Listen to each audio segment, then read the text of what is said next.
So we are live now, and we are recording. Hello again, Tamas. Roger, how are you guys? Good morning, everyone. Good morning. How are you? Good.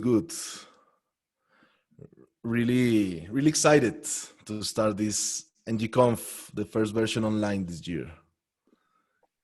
Must be a huge challenge to do it online, but we are here now.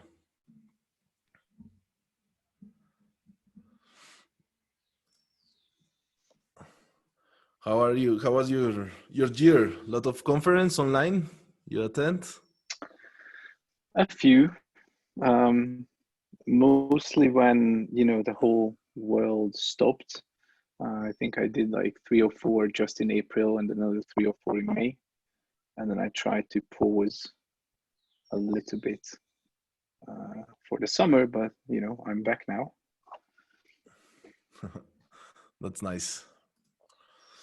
This weird year. But we're still alive. Very That's weird. good news.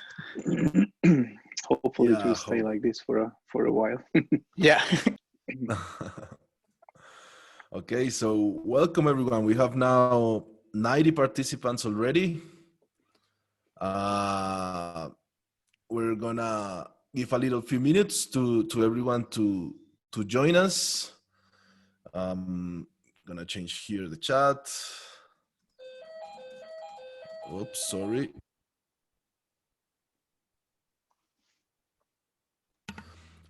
So the attendees, you have on the bottom right of your screen in Zoom, you have an interpretation icon, it's like a little world. There you can change to Spanish if you want to hear the workshop in Spanish, thanks to our translators, Patricia and Carlos. So yeah, if you want to stay tuned in English, just stay here.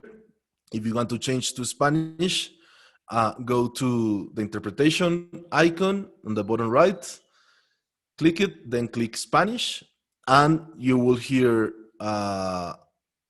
Tamas you're gonna hear louder the interpreters. You can also mute the primary channel if you want to. Any doubt, please let it on the chat. We'll be glad to help. Also, we have Roger Alvarez here. Hi, Roger. Good morning.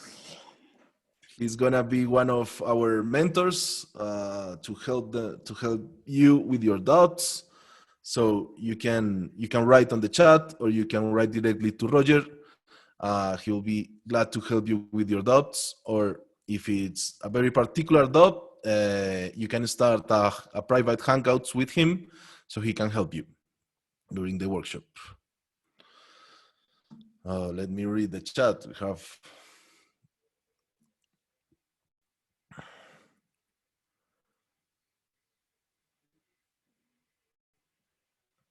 okay, yeah, Alan. Buen punto, Alan. Gracias. I'm going to switch to Spanish to give the information about the translation in Spanish. Entonces, buenos días a todos.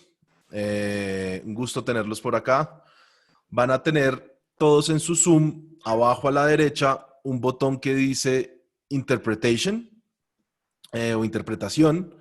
Ahí pueden darle clic al mundito y cambiar a español para escuchar el workshop en español gracias a nuestros traductores Carlos y Patricia.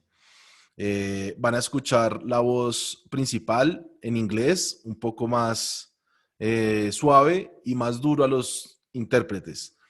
También, si quieren, pueden mutear el canal oficial. En ese mismo mundito les da la opción para que solamente escuchen español. Entonces, ya los traductores están trabajando. Entonces, si quieren cambiar a español, solo darle clic al mundo, clic a español y ya estarán escuchando el audio en español.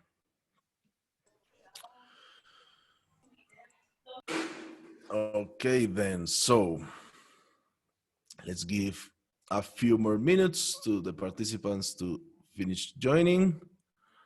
We have already 95 participants. I'm gonna check if there's any doubt or problem with anyone. It seems like there are a few operating systems that doesn't have the option for interpretation. Actually, they Oh, are reporting it from Ubuntu and from Ubuntu particularly doesn't have that option available.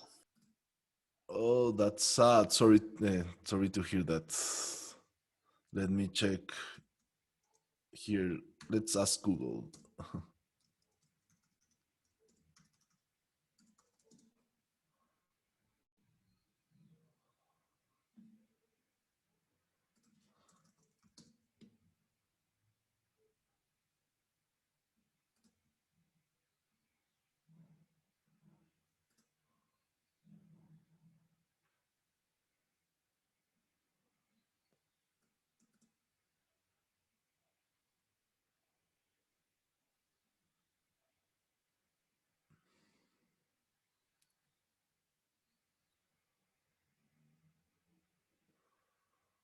Oh, I guess that's true. Just Windows and Mac.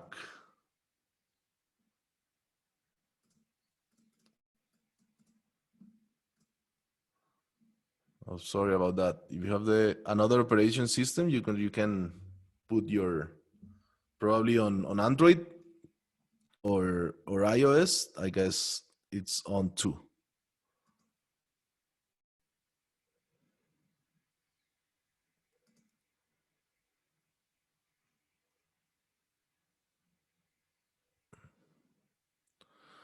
Okay, Juan. No, we can't hear you. The attendees, we can hear the attendees. You can leave your questions on the Q&A section. Also, on the bottom right, you see a Q&A icon where you can leave your questions. So Roger, Leonardo, and me can translate it to Tamas and answer them in order. Uh, it's better if we leave the chat for just chatting, communication, or anything.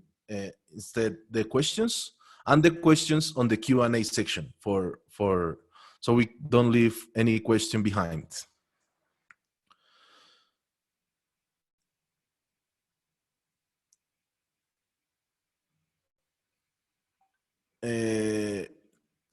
Juan, no se puede usar la versión web para la traducción, tienes que descargarlo en tu máquina.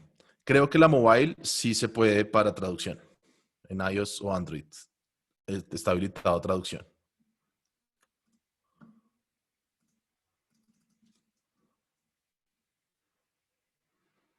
Ah, también me están diciendo que hay veces, depende de la pantalla, se esconde el icono de traducción. Tienen que darle clic a más, a los tres botones, más, y ahí les aparece el icono de traducción. Parece que ya nos confirmaron que en Android ya funciona la traducción. Pues ya Genial. confirmaron que allá en Android está el botón disponible. Muchas gracias, Carlos.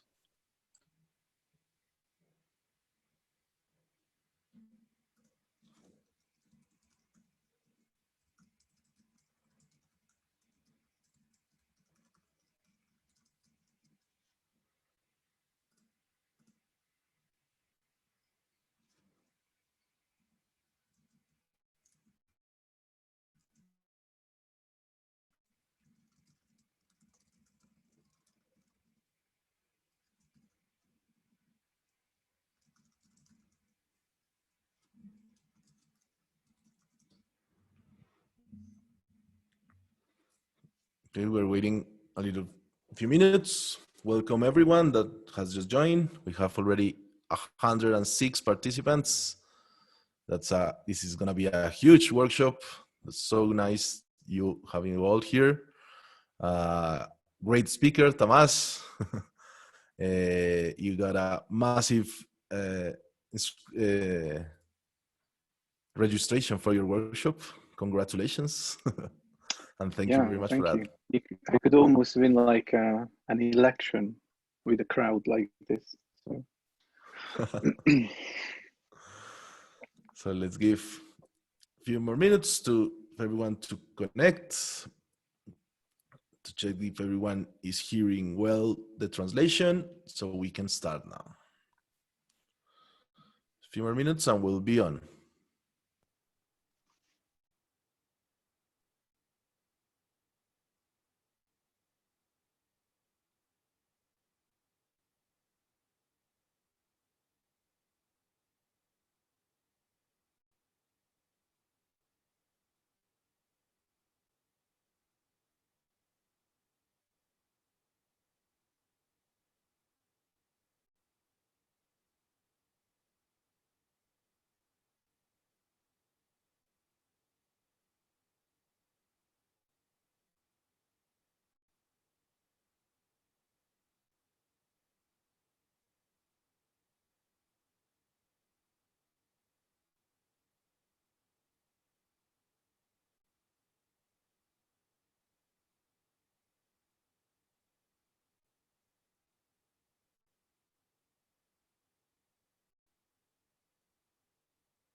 All right. So I think we can start now.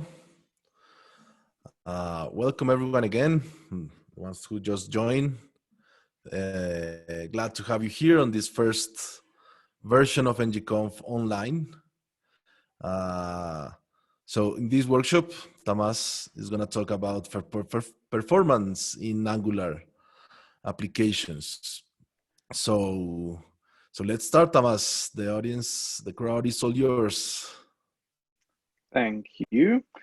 Good morning, everyone, and welcome to this workshop. I really appreciate you, some of you waking up early and joining this workshop.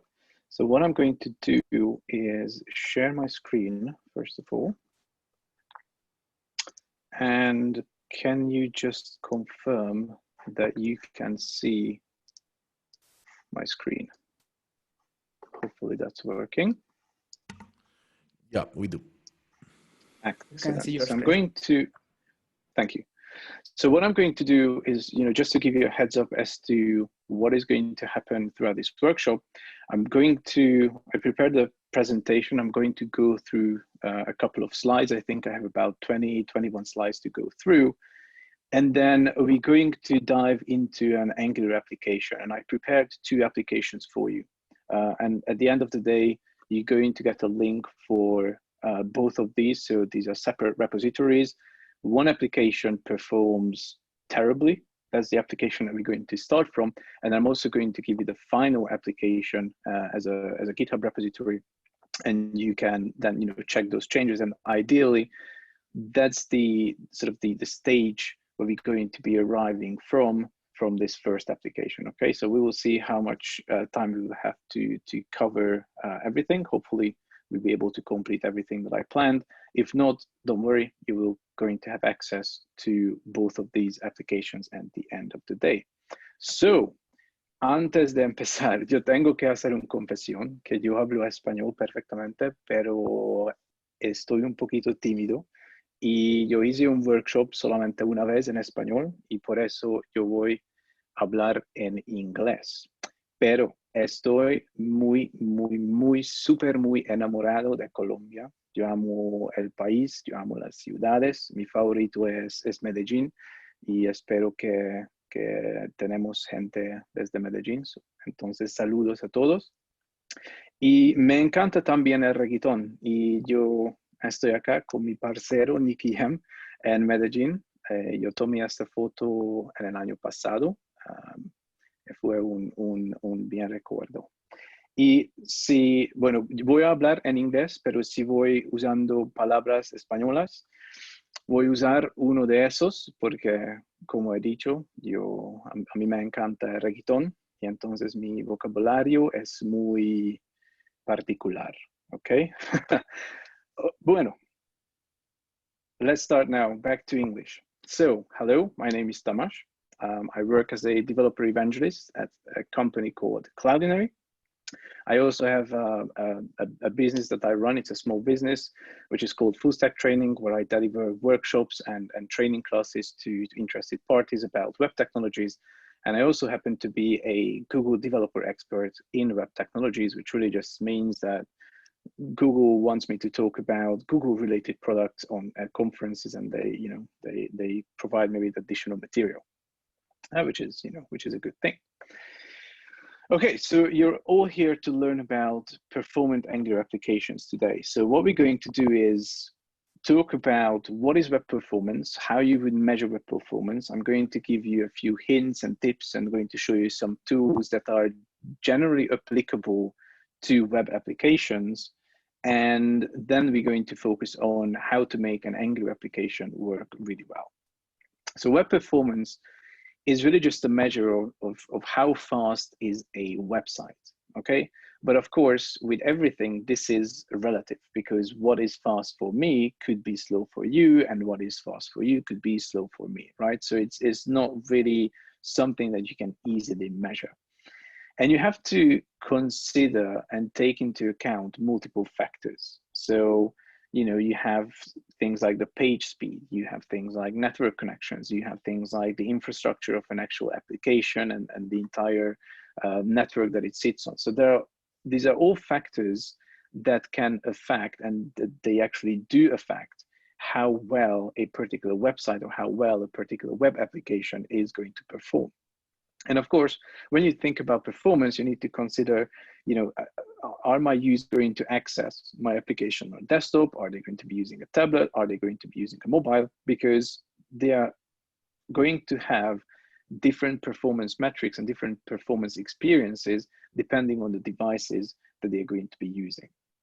And web performance is especially important because it drives things like user retention, user engagement, and potentially you can have increased sales, because the more people you can serve, the less people leave your website, the more sort of sales you can do if you're an e-commerce platform, for example. And you also need to remember that the world has changed quite a bit over the past decade, because people have moved away from having a wired desktop machine, which was always connected to the internet. So they moved away from that to mobile devices. So now they are on the run, they check websites on their mobile. So you need to remember that you need to adhere to mobile networks and the unreliable connections that comes with mobile networks. And also very interesting, and I didn't know this, and that's a statistic that I read somewhere on, I think it was on the Google website, that up until 2017, so that's 3 years from today, 2G was still the most used network. So even though most of the world runs on 3G or 4G, some countries are already having 5G and LTE plus and all these fast connections. Up until 3 years ago, 2G was still the most widely used network. And when it comes to creating performant applications and testing those, people, generally speaking, forget about these sort of factors, because they assume that everyone now has 4G, they have really fast mobile internet, and they have the latest iPhone. But that's a bad assumption. You can't assume that everyone is using the latest phone and then everyone is on a really fast mobile network at all times. And that's why you need to make sure that you test for those devices, that you remember that maybe 60% of your user base is going to be on a 3G connection and on a device that's 5 years old. I collected some statistics. Again, this is coming from Google. They have quite a few case studies. So if you just Google for web performance case studies on Google, you will end up on various Google pages where you can learn about particular companies and what they've done. So I just collected a few. So for example, Pinterest basically reduced the perceived wait time by 40%, meaning that they basically reduced how much people have to wait for launching a particular page. And that has directly resulted in a 15% sign-up rate, right? So they reduced the wait time, the sign-up went up. Cook also reduced the page load by 850 milliseconds. That's not a lot at all, yet they've seen a 7% conversion increase, right? That's again a very interesting number, because you just reduce the page load by a tiny amount, or what it seems to be a tiny amount, yet that's 7% conversion. The third one to me was the most shocking one. That's the BBC. So the BBC lost 10% of users for every additional second that their site took to load, right? So if you think about 100,000 visitors, and by the way, the BBC is not the Bogota Beer Company, before you want to have a beer now. That's the British Broadcasting Company that we're talking about here. So they basically lost 10% of the users for every single second, right? So that's basically, if you have 100,000 visitors, and I'm sure they have much more than that, then that's a lot of visitors, basically every second. So like lost 10%, 10%, 10%, 10%. And now you lost a lot of visitors. Double click, basically, that's a very interesting one as well. So if the page, if a particular page took more than 3 seconds to load, more than half of the mobile users left the page. So that's basically me opening up a page and doing 1, 2, 3, and I'm done. I'm gone, right? You have 3 seconds to load everything, to show something to your users that they care of. Again, there's a link here at the bottom of the slide. You will get access to the slides as well, by the way. Google did a very in-depth study about the user perception of performance delays. So how people behave when they perceive a delay of some sort. Okay, and you can see we are talking about milliseconds here. We're not talking about seconds, we are talking about milliseconds here. So 100 to 300 milliseconds, that's the middle one, users experience a slight perceptible delay. So already after 300 milliseconds, people are like getting, you know, itchy about, hey, why is this not loading? You know, that's 3 seconds. 300 milliseconds even. And, you know, what people often forget as well is, you know, developing countries. So sub-Saharan Africa. So I've worked with a lot of people in Africa with lots of communities, and they shared quite a few interesting insights. So sub-Saharan Africa is projected to have, well, actually it's, you know, it's 2020 already. So 500 million mobile users, purely because wired connection in Africa is not really an existing thing. So everyone is on mobile, right? So everyone is using their mobile phones to browse the internet. So what you have here is 500 million potential users, 500 million potential customers for your website, but they are all on a mobile, and they may not have the latest devices, and they may not be on a 4G network. Also, so at the end of 2016, sub-Saharan Africa had 420 million mobile users. That again was 420 million potential customers for you. And on that continent, LTE was only introduced in 2017 for only 90 million of the mobile users. Okay, so that means that you still have about, you know, 300 and some million that are not on an LTE connection, and if they can't load your website after 3 or 5 seconds even, they're going to leave. I also, that's not part of my slide, but I thought I would share. I saw a presentation was it last year? I think it was last year at a conference in Singapore.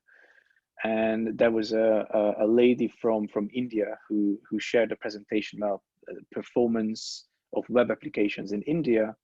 And she said that in that year, Uber, I don't know how to pronounce it, never knew how to pronounce it, but Uber basically arrived to India, but no one was using it.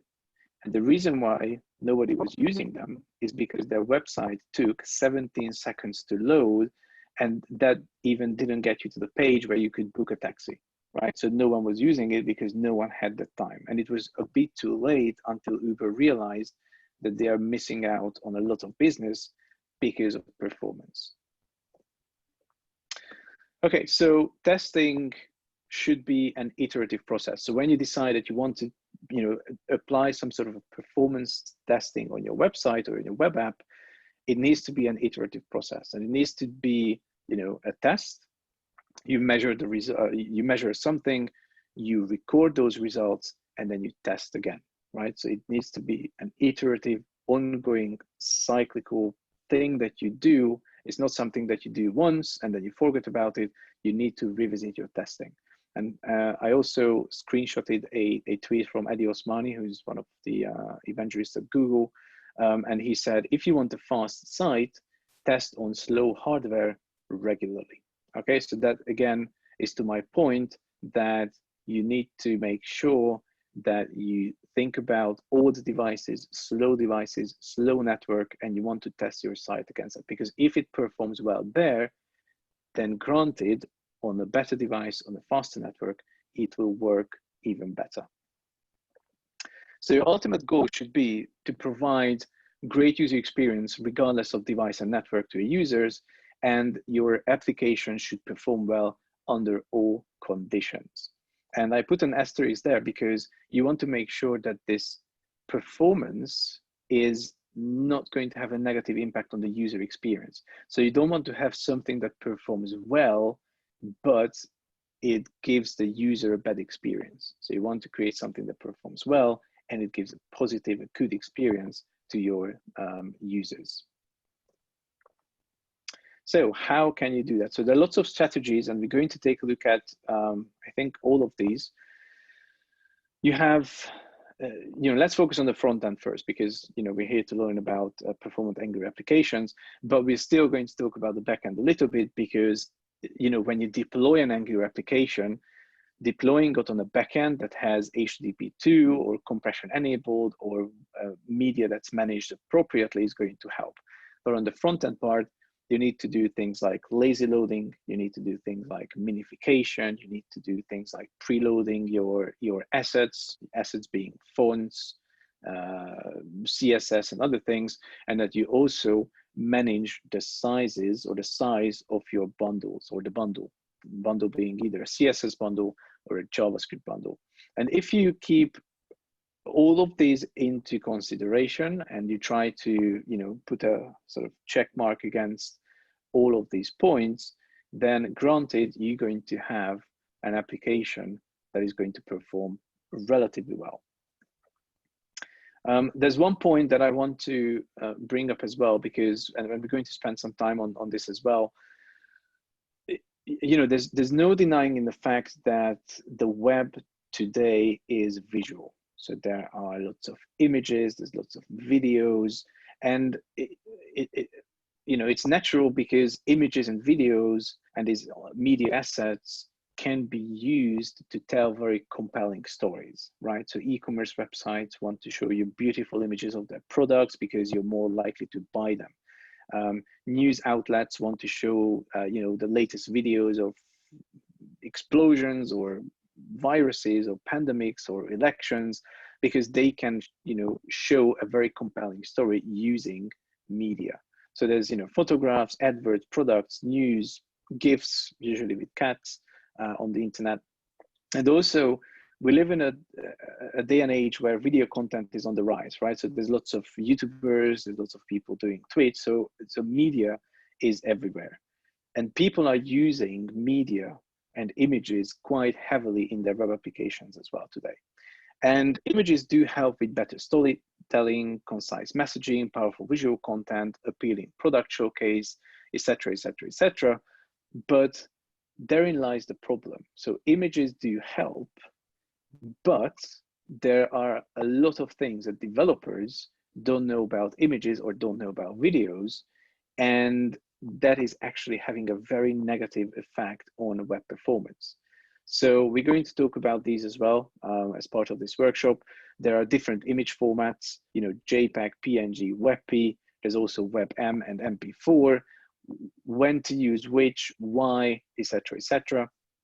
Lots of people also do CSS manipulation of the images. So they actually, utilize CSS to shrink images, to change the width and the height of the images in the client. And I'm going to show you why that's a really bad idea. And I'm going to show you some alternative solutions to that as well. Lazy loading is something that's very important that we're going to take a look at. Lazy loading in our case is going to be relevant in two scenarios. We're going to take a look at lazy loading actual components, and then we're going to take a look at lazy loading assets as well that are not components. But for those of you not familiar with the term, lazy loading basically means load the assets, and the assets now can be images, videos, components, whatever, when those assets are visible in the browser. And if they are not, then load them later, or don't load them at all. Now, lazy loading is, I think, with the latest version of Chrome, or with a previous version of Chrome, they added lazy loading, native lazy loading for the web. So there's a link as well that you can load, because for applying lazy loading on images, for example, you had to use various tricks, you had to use different libraries, but now, because there's a push from Google as well, lazy loading is going to become native on the web. So if you're interested in that, you can take a look at the link and read more about this as well. Okay, we're going to come back to this. Okay, so our application and what we're going to do. We're going to do lazy loading for images and components, as I mentioned. We're going to take a look at things like font preloading. We're going to take a look at how to properly handle images and videos. And then we're going to take a look at how you can eliminate unneeded JavaScript and CSS. I may talk about offline functionality as well, because you can enable really good performance using service workers as well, but probably that's just going to be at a discussion level. Okay, so a few links. We're going to come back to this. So let me close my slides. And what I'm going to do is I'm going to share a repository with you, so you can actually clone that if you want to follow everything that I do. So let me just find that link for you. And I'm going to add it to the chat in just a moment. Where did I put the chat?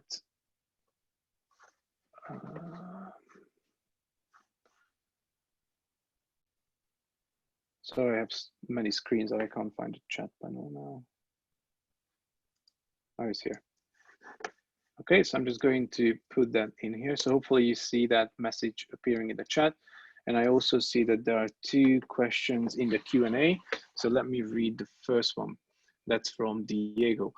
In terms of performance, what are the differences of using Bootstrap versus Angular material? Which one do you recommend? That's a good question.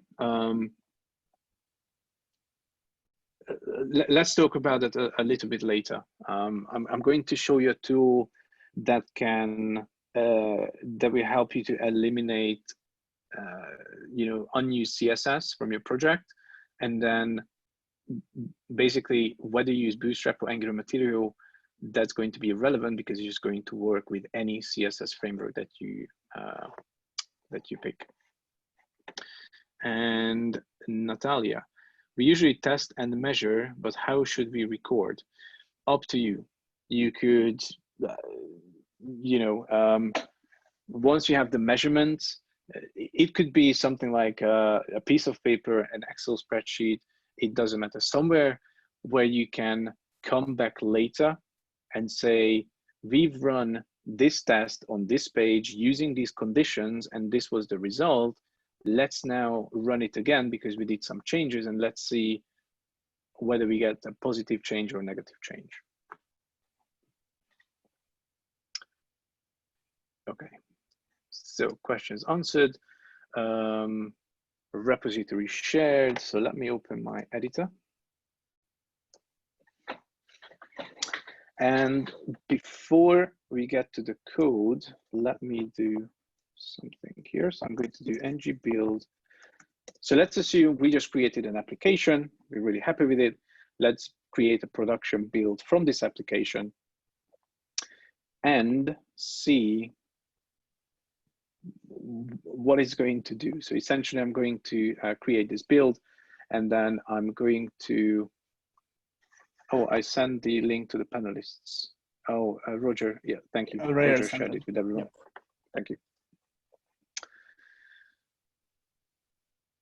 Okay, so my code's compiling. So what we're going to do is, we're going to build something. I'm going to open this in my Chrome browser, and then we're going to see how the experience looks like. Okay, and then you can tell me whether you like it or not. I'm sure you won't like it, and then at least you will see the application that you're going to be that we're going to be working with as well. It's going to be an online, a fake online news website.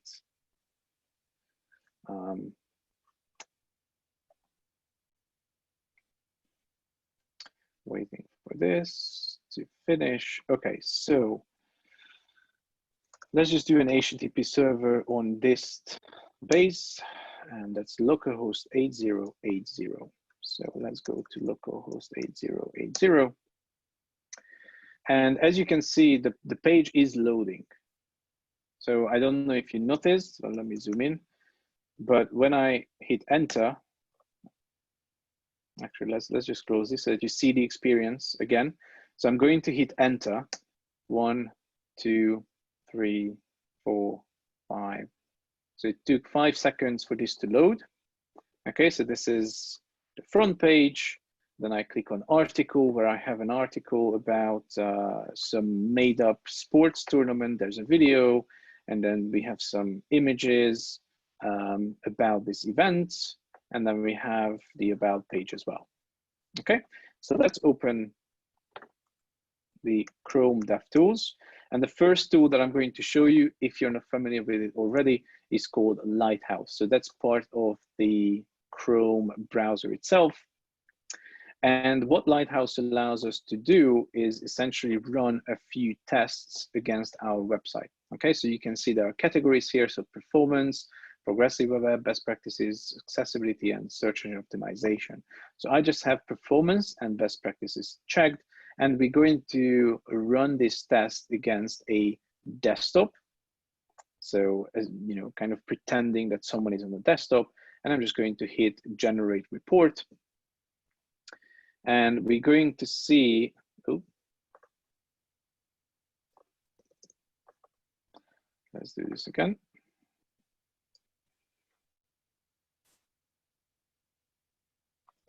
And we're going to see what the Lighthouse core is going to be. I'm sure you can already imagine what it's going to be. So best practices, that's 100, that's great, but the performance is 28. And we just get all sorts of weird warnings and errors and red stuff in here. There's a question, Nasli, if I'm pronouncing that correctly. Estoy usando Chrome, Google Chrome.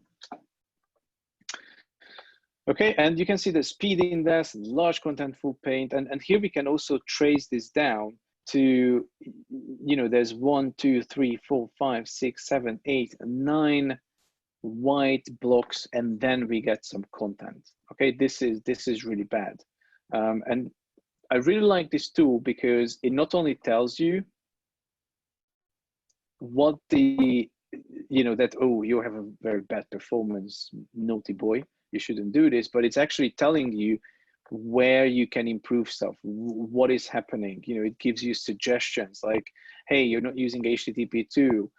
Hey, you should, you know, serve static assets differently. Hey, you should minimize the main thread work. Hey, you should reduce the JavaScript execution time. And then you can click here and you say learn more, and then you're going to be taken to a page where Google is going to give you some additional suggestions on how to actually do this. Okay, so it's a very good tool that I do recommend that you take a look at.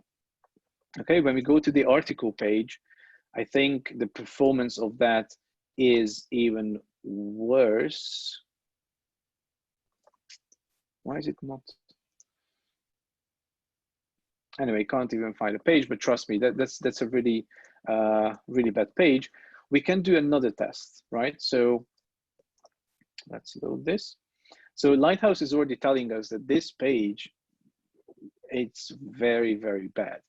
What we can do is go to the network panel, and here we can actually mimic network connections. So we can kind of pretend that we are on a 3G network, or we are on a 4G network, or we can actually also go offline. In that case, our application, of course, would not work.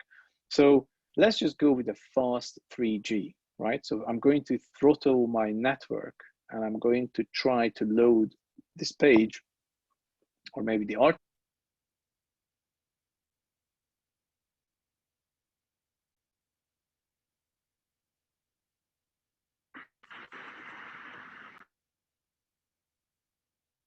Okay, so you can see that the whole, you know, the font is different.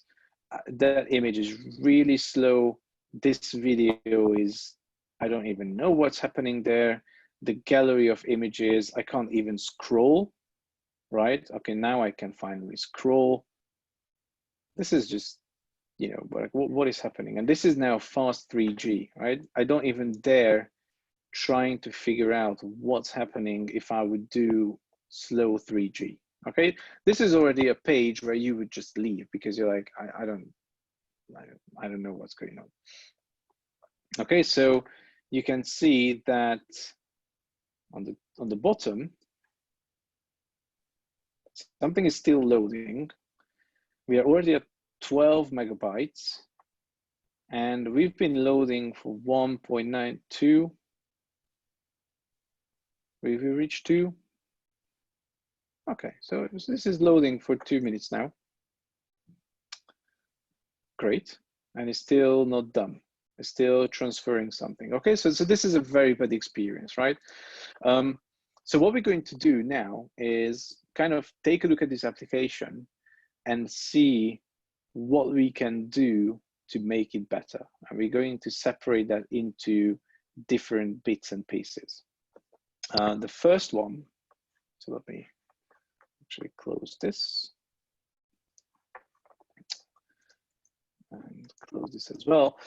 So let's explore the source code as well a little bit. So when I started this project, I just created a new Angular project using the Angular CLI. Okay, so I just did an ng new, and then I gave a name to the project. And then what I did, I added 3 components to it. I have a home component. So let me do it this way, ng serve, so that we can see them side by side whenever that loads. So the home component was that sort of welcome component that you saw when the page first loaded. Then we have an article component, that is where an actual article is being listed. And then we have the about component, which is the about page, okay? But what's very curious is that the home component, the main page of the application, is loading forever, okay? It just loads and loads and loads. We're already at 15 seconds. Oh, sorry, I'm throttling the network. So let's do this without throttling the network.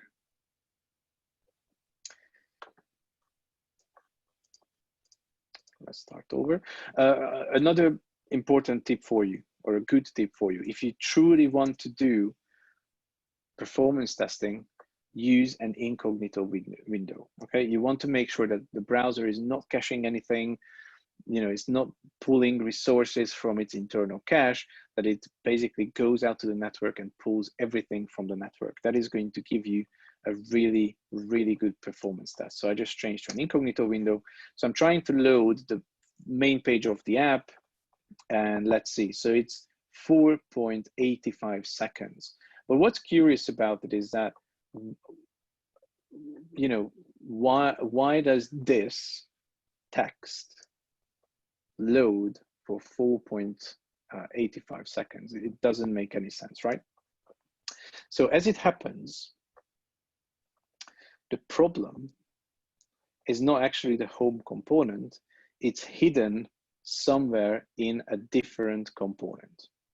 And I can open the article component, and this is totally made up, okay? But this is just to demonstrate a point. I happen to have, inside the article component, I happen to have a function, a JavaScript function, that does some heavy mathematical calculation. And we all know that JavaScript is single-threaded. And because of this, if you do any mathematical operations or any calculations with JavaScript, that is going to block the execution of the thread. It's going to basically, you know, JavaScript is going to start with this line. Well, it's not, but let's assume it's going to start with this line. Then it's going to see this Fibonacci function. Then it's going to see this console log where we invoke the Fibonacci function, and we want to get the 40-second Fibonacci number. And it's going to stop at this point. It's not going to execute anything else until it finishes the calculation for this particular Fibonacci number. Once it has finished the calculation, it is then going to load everything else. And if I go to the console, you see the message that I have here is just for fun, and then the number. So if I do a refresh, you will see that the console message appears, and when it appears, the rest of the page loads as well. So this is an indication that what I just said is true. JavaScript is blocking the main thread because there's a very heavy calculation in here, which it needs to complete, and then it can do some other stuff after. But what's curious here is that I'm looking at the main page. I'm looking at the home component. And if I take a look at my Angular routing, you see that when I'm at the root of my application, I do load the home component, and the Fibonacci calculation is in the article component. So what is happening? And this is a classic scenario when you're not applying lazy loading to your modules. So what happens now? The Angular application builds one big JavaScript bundle of your application. You can probably see that in the network tab as well if I click on JavaScript.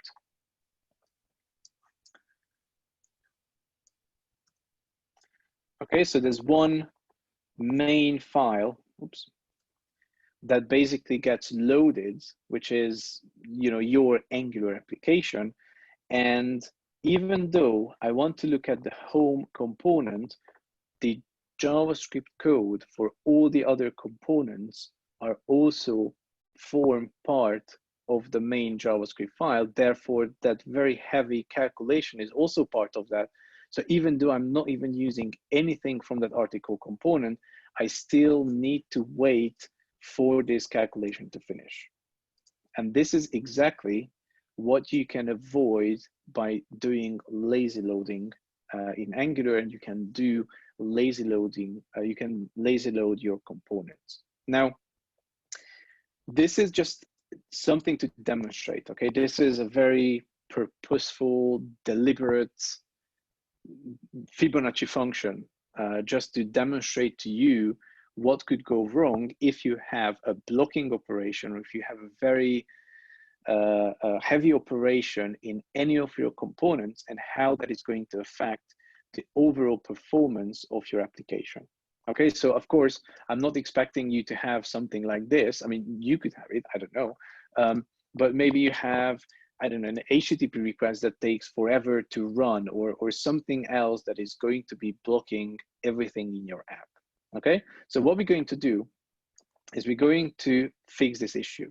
We're going to apply lazy loading to our application, and we're going to still have this Fibonacci calculation in here, but I'm going to demonstrate to you that once you have lazy loaded components, loading the initial page is still going to be very fast, because this Fibonacci calculation is only going to be executed when I go and click on the actual article.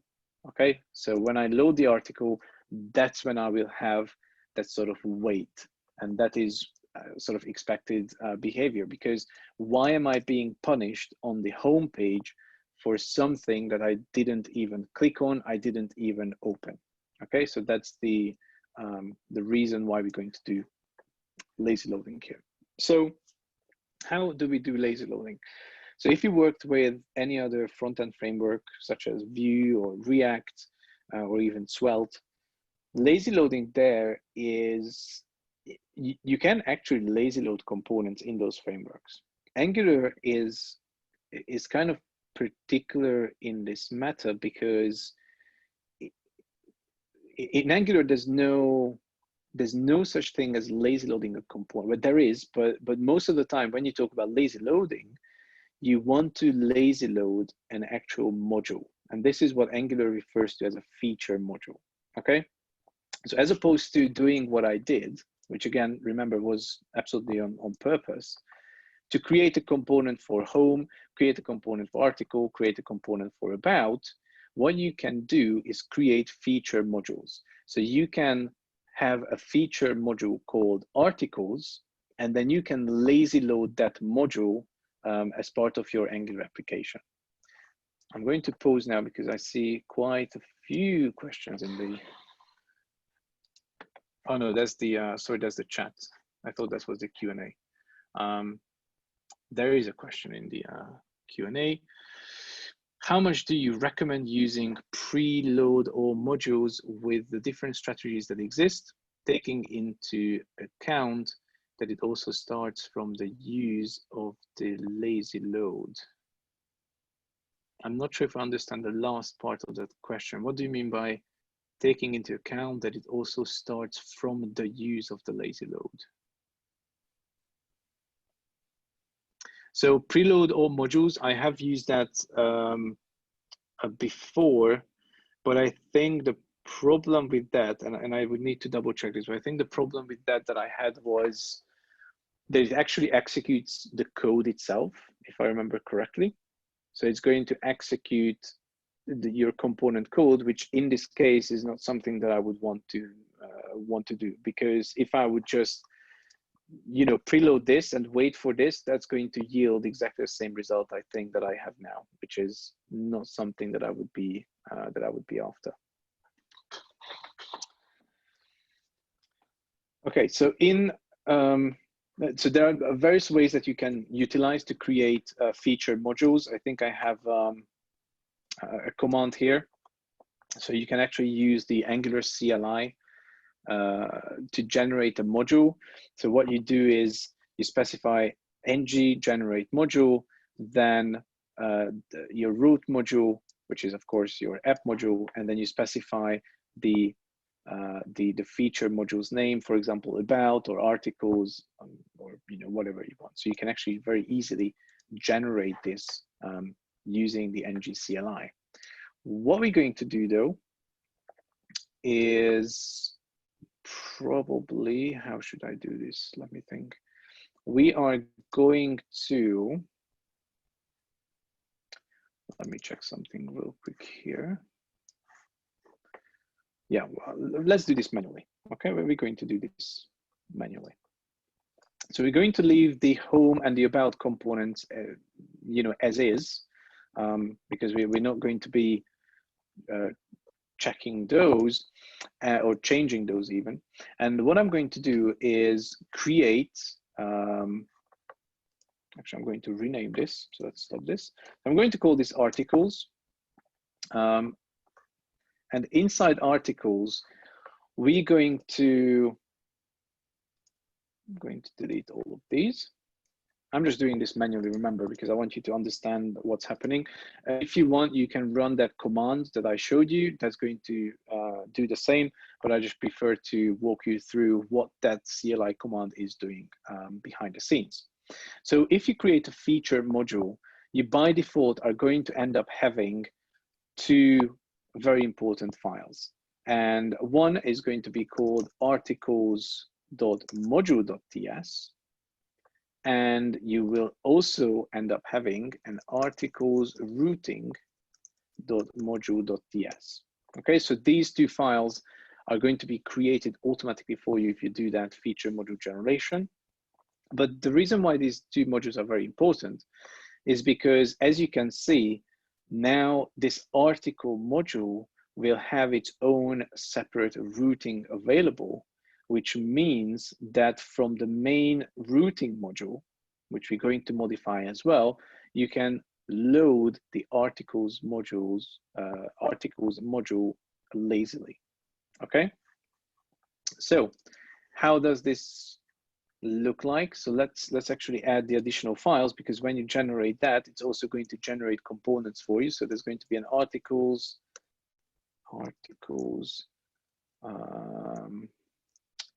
component.css, and there's going to be an articles.component.ts, and there's going to be an articles.component.html. Okay, so hopefully this makes sense, but let's now take a look at what you can find inside these actual modules. And let's start with the routing module.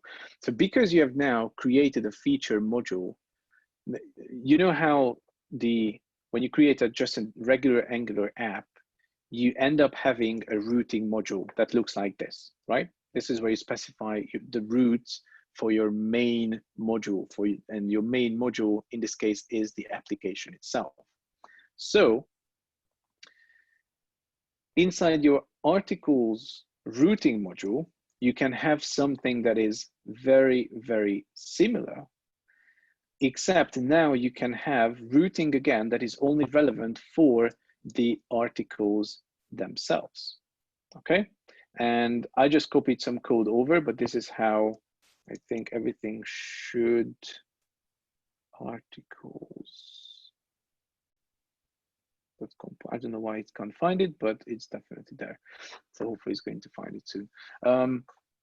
So this is how it should look like. So what we say here, that if someone visits articles, I want to load the articles component, right? Which is the components that we're going to write in just a second. So now, because I created a feature module, you can specify paths and routes for that feature module. So that is now sort of separate from your main Angular routing model. So I hope that this so far makes sense. There's something in the Q&A. Let me read that. Thank you very much for your answer. You're very welcome. What I was saying about lazy loading is that in order to make preload all modules, you have to use lazy. Oh, okay, I see. Thank you. Thank you for clarifying that. Okay, so let's build this articles component. And in fact, what I'll do is go to my GitHub and just copy, which I foolishly deleted just now. From base, source, app, article component.ts.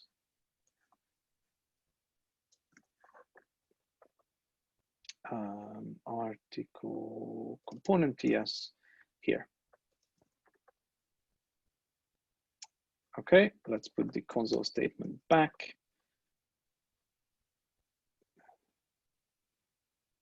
I don't know why I'm getting these warnings, but those shouldn't be there.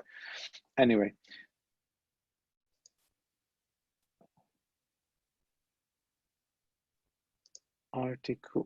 Articles component has no exported member articles component.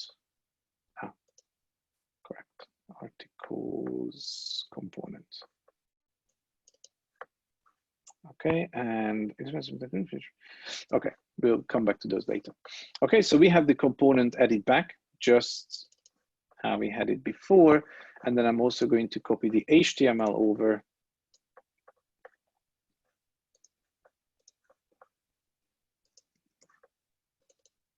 Just so that we have the appropriate HTML in here. And let's take a look at articles module as well.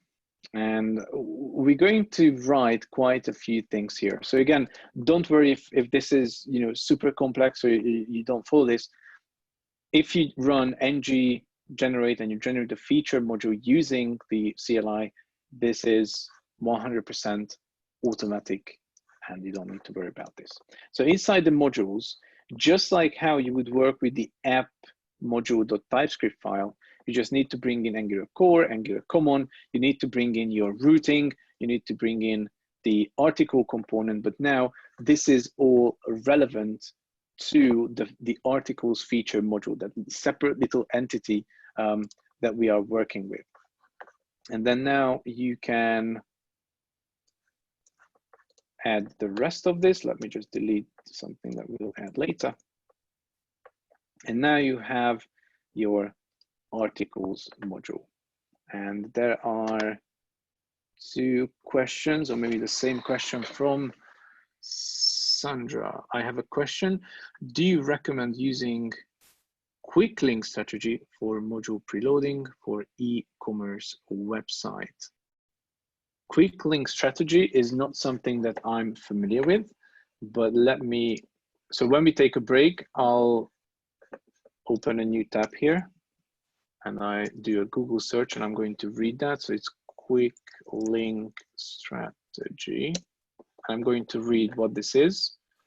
I can give like a quick introduction about what's quick link. Okay, it's sure. Basically quick link is something introduced by Gatsby.js. They were like static website generators that allows the website to prefetch all of the pages which are related with the page you are actually rendering. For example, if you have a link for details in the actual page, in the index page, the engine is going to try to fetch the JavaScripts and all of the assets related to the next page, which is not actually rendered in the, or the user hasn't yet requested the page. Oh, okay. So it's very similar to, what is it called? Guest.js? Yeah. Okay. So Sandra, in that case, by all means, you can use that. Because so Guest.js, for those of you who are not familiar with, is, I think it's a library from Google, if I'm not mistaken. And what they allow you to do is to, I think you need to connect an analytics engine to Guest.js, and they use machine learning / AI to kind of guess where the user is most likely to click on a page. And then they are going to preload all the assets ahead of time. So essentially, you know, you're on a page. So let's say I'm here, and then they're going to figure out that I am going to click on articles. So they're going to load all the fonts and some other assets that belong to the article even before I click on it. And when I click on it, of course, it's going to load really fast because the browser has actually downloaded all the required assets even before I clicked it. Now, the reason why it's called Guest.js is because, you know, that's AI machine learning. So it probably works 80% of the time, or I don't know, I don't have any statistics to share, but basically, as I said, you know, they use some machine learning models to figure out where the user is going to click. Now, whether you click there actually or not, that's debatable. But anything that would load, preload, prefetch assets from different pages, especially if you have like a logical flow of switching between pages, is definitely a good thing to do. That's definitely going to help with your performance. Okay, and thank you, Roger, for sharing that that information. It was very useful. Anytime. Even for me. Right. So where was I? I was here. So articles module. So we have our article module. Okay. So what we need to do now is we need to now do lazy loading, right? Because I haven't done lazy loading. So if you go back to our article, I'm sorry, if you go to our app routing module, obviously now I get a complaint saying that article component doesn't exist. That's because we've deleted it. We no longer have an article component per se. We have the home component, we have the about component, but instead of an article component, what we have now is a feature module. So when someone goes to articles, so let's rewrite that to be plural as well. So when someone goes to articles, I don't want to load a component by the name of article or even articles component. What I want to do is I want to lazy load the feature module called articles. So how can I do that? And the way you do that is by doing load children here. So at the place where you would specify the components, you say load children. You pass it a function, and inside this function you say import, and then now you specify the feature module. So that would be articles/articles.module, and then with the import, so import is a promise-based method, so you can do then. Once you have the module, I'm just going to invoke module.articles module, and that's it. All right, so let me do a format on this. So when someone goes to articles, I want to make sure that I import the articles modules, and this is the bit that basically will lazy load the article module itself. And that's all what I had to do, fingers crossed, to get lazy loading working. So let's do an ng serve and let's see whether we see a different behavior in this website.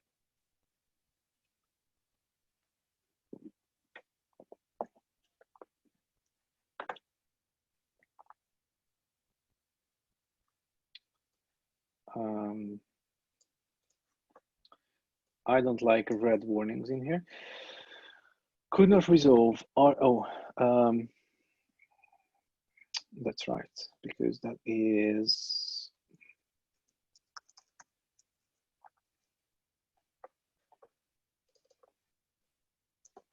I need to remove this module from here because I deleted it. And this is articles component. Correct? Correct. Right.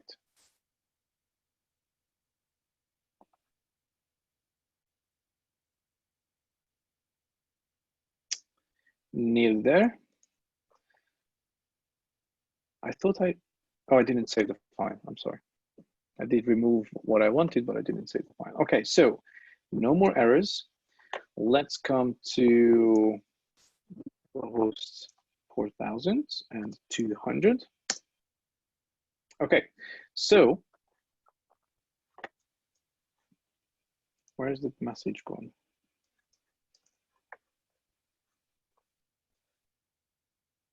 Okay, I don't know where the message gone here from the home page, but you do see that the home page actually gets loaded a lot faster than before.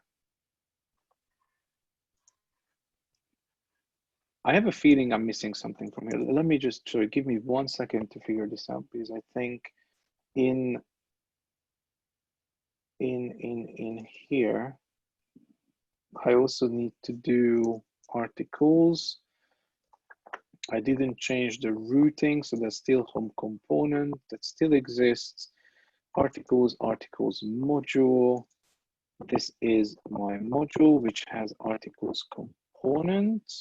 Articles component is here. Article component looks like the,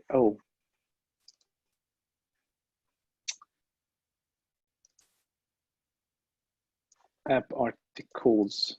This is what happens when you change something from plural to, or from singular to plural. There we go. Okay, so now that works, right? Yeah. So when I refresh the page,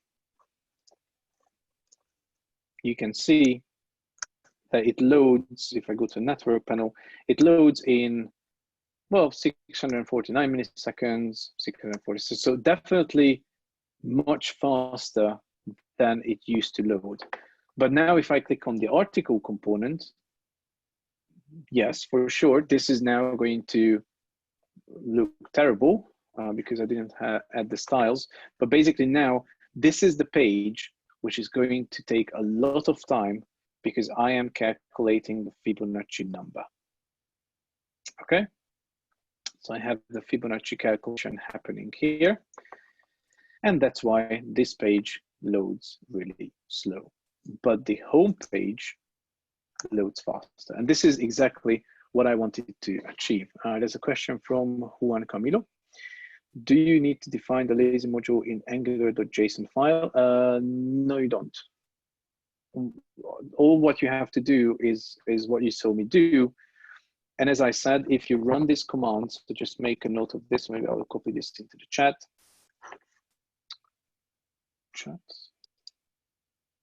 All panelists and attendees. So running that would actually generate the same structure for you that I created manually now. And let me do one more thing. Because I've removed the styles from my project as well. So let me just re-add those real quick, which was the article component styles, article component CSS. And let me just add this back here. We're going to come back to this as well, I think, in a minute. And now the article will take a lot of time to load,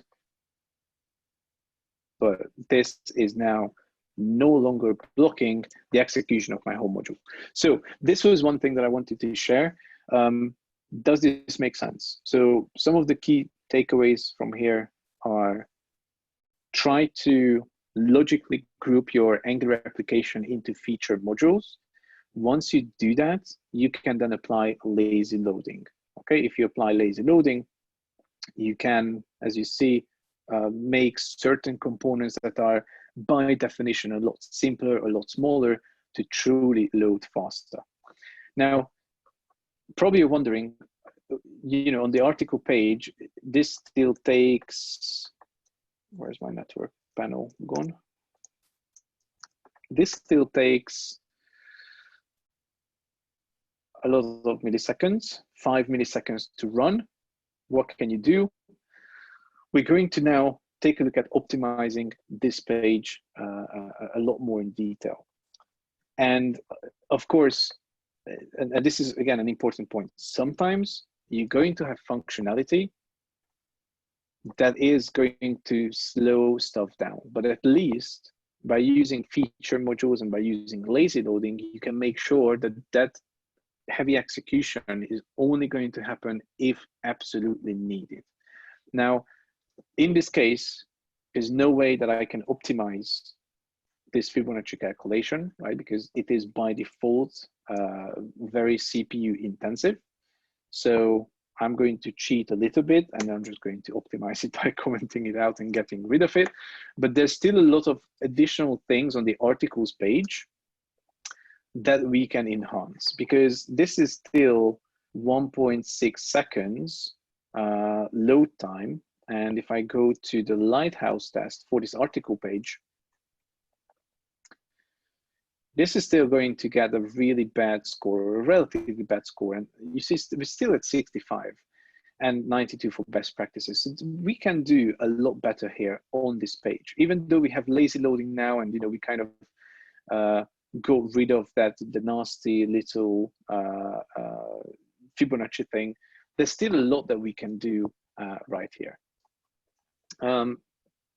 There's one more point that I want to make about lazy loading in Angular, and that is, it's very interesting that Angular by default has very good lazy loading capabilities. And what I mean by that is, for example, if you have some logic which uses ngIf inside your application, you can, just by adding ngIf to a component, you can actually lazy load that as and when needed. So if you have ngIf with a false value, Angular is not going to even load that component to the DOM until that Boolean value for the ngIf is going to evaluate to true.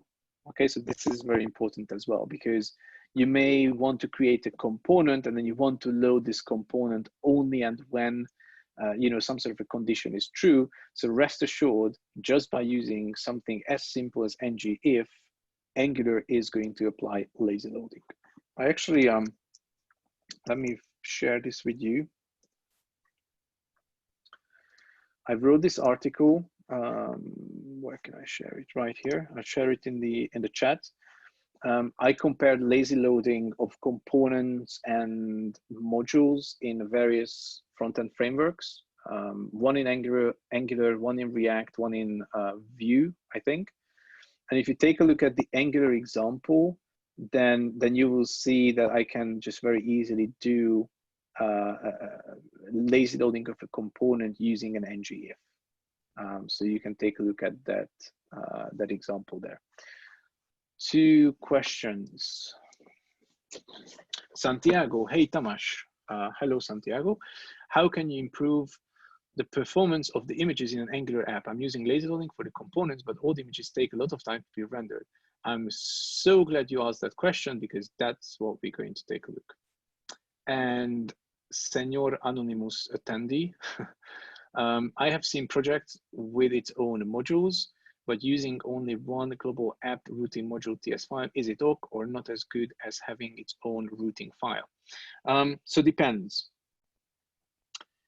In this case, the reason why I would assume, so in this case, in the case of this application that we're looking at now, the reason why I would assume that you would want to do routing at the feature module level is because, you know, you could have an authors page for the articles, for example. Then you would do something like slash articles slash authors, right? So try to think about it in a way that a feature module could be its own little application with multiple components attached to it.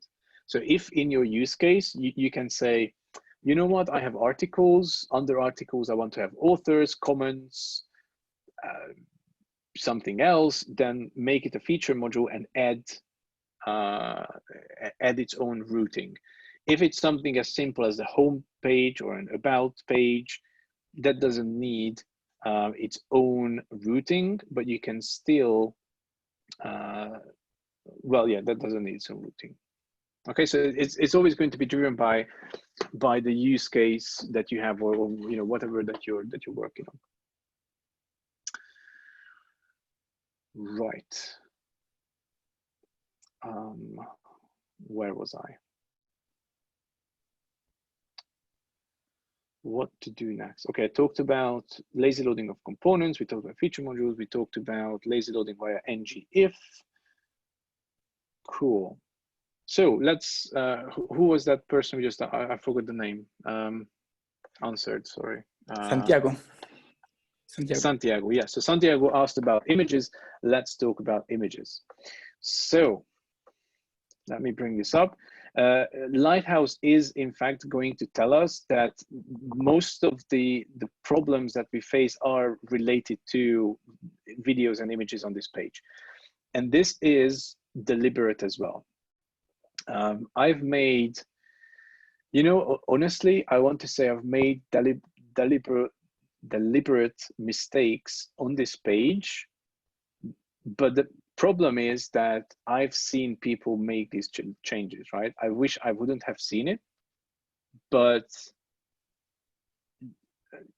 I've seen a GIF that was 300 megabytes and someone wanted to load that as a background video for a restaurant. I don't know why people are doing that. So these are actually genuine problems that exist out there today. Juan Camilo. Continuing with the ngIf example, that works when I have a component that isn't inside the routing strategy. For example, a shared component between feature modules that only should be loaded when some feature module needs it. Yes, that's a correct statement. So if you create a component and that's a component that you want to share, you can, as I said, based on an ngIf condition, you can lazy load it. And if you click on that article that I shared, you can, under the, let me actually, I don't know why I'm not sharing this. I could just do this, right? So here's the article. Here's the Angular bit. So what I did, I created an actual Fibonacci component, and I add the components. So consider that this is, so Juan, consider that this is your feature, or not your feature component, your shared component, right? So it's app Fibonacci 1 in this case. And I added it in between this div, which is controlled by this ngIf. So this is by default is set to, I don't know, maybe I'm not writing about it here, but this is by default set to false. So when I click the button, then it evaluates to true, and this then loads. It doesn't load on the initial page load at all. Oh, it's here, sorry, it's here, right? So it's a Boolean with a false. Show me is then just going to flip false to true, true to false. And by default, it's false. So this bit doesn't actually get added to the DOM on initial page load. So that's why you can sort of achieve lazy loading via ngIf for shared components or components in Angular very easily. Okay, so images. I did mention that there's lots of things with regards to images that we're going to talk about. I don't know how many of you know the HTTP archive or the Web Almanac project. Let me type it in because I'm not sure the interpreters know this thing. Web Almanac. So Web Almanac is a project that I think it was launched last year. So basically they have a few chapters where authors can review the HTTP archive. The HTTP archive being a massive collection of statistics of all the web pages that Google knows of on the internet, and they store it in very, very big tables, and you can write SQL queries against those. So you can say, what is the biggest GIF that was out there that the browser loaded in the last 3 months? And it's going to give you a list. Or what are the most common image formats on the web as of 2019, etc. So it has an entire section on media, so on images and videos. And I have the privilege to be the author for the report for this year. And that's why I know that I had to look at the queries, I had to look at the data, and there's a lot of things and I'm sorry to say it this way, but there's a lot of weird things that people or the developers are doing with images and videos that are just not correct. So I'm trying to fix a few things, and I try to do some very stupid errors in this app as well. So hopefully we're going to be able to fix them, and then you will see why this matters. There's a question in the Q&A. There's some weird characters in the name, Raul, maybe, if I'm not mistaken. How can we know if a component is too large? Fonts, images, functions, so lazy loading does not work, and we need to divide, reduce the component in order to apply lazy loading correctly. Good question. I'm going to show that to you. There's a tool. You know what? Let's answer that because that's probably more meaningful, and then we're going to spend a lot of time talking about images. So let me answer Ro first. So what you can do is you go to your Angular JSON file, and in here, oh, what did I do? Angular JSON. In here, you find a property called source map. Is this the right play? Yeah, source map. By default, this is set to false. You set it to true.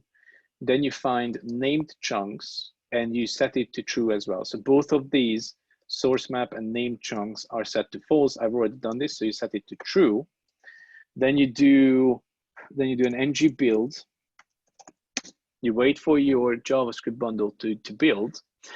And then there's a tool that is called Source Map Explorer. Okay, let me, right, it's Source Map Explorer. It's an NPM project, so you can do npm I, you can install it globally. You can do the same with Yarn, so you can set it up on your system. And once you have a production build,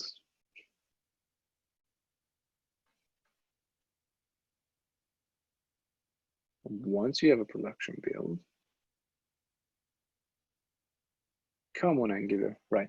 So when you have a production build, you can just type in source-map-explorer, and then you can point this tool to your JavaScript files that got created.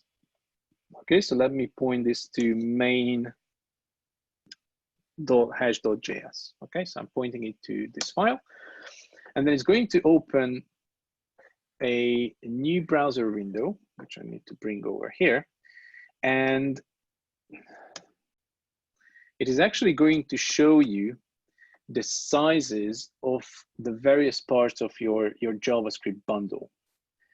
And this is how you would tell whether something is too large or not. So that's one way of doing it. And this is also very important. So I'm very glad that you asked this question, because there's some additional things that are very, very interesting in here. So you can see that our overall bundle is 307 kilobytes. And what's also interesting is that I can now explore the various bits and pieces of my project. And upon just looking at the screen, I see that I have animations, 64 kilobytes. But the truth is, I'm not actually using animations in my project at all, right? Maybe I did some tests. I pulled in the Angular animation, what is it? I'm forgetting my English now. Animations package. So I pulled in the Angular animations package. I did some tests. I didn't like it. I deleted the code, but I did not remove the dependency. So somewhere in my code, there is still an animations package, and it's taking up 64 kilobytes of the entire package for no apparent reason. Also, notice this. I also have http.js. I'm not making any HTTP connections from my Angular application, yet my bundle contains 14 kilobytes. 4.8% of the overall bundle is just the HTTP bundle. So where does that come from, right? So this source map explorer helps you to explore all the dependencies for your project, and you can eliminate stuff that you don't need. And in fact, if I go back to my module file, I have HTTP client and browser animations modules here imported and added to my project, but I'm not using them at all. So maybe, you know, this is a mistake. This is a leftover from some tests. So I remove these, and also take a look at this. So animations is actually 20% of my overall bundle. So just by eliminating animations, which I'm not using at all, I'm going to save 20% in my overall bundle size. Okay, so now the bundle size is 307 kilobytes. We should be minus 64 minus, where did HTTP go? Where did HTTP go? It was like 20 maybe. So we're going to be less than 250 kilobytes. So we're going to save again, some kilobytes there. Okay, so I removed that. Let's remove this as well. Save, do a rebuild. And then after the rebuild, as I said, we're going to be hopefully smaller. So that's one way. Another way, there actually, there's one more way. Another way is what is called budgets. And I'm going to show that to you in just a moment as well.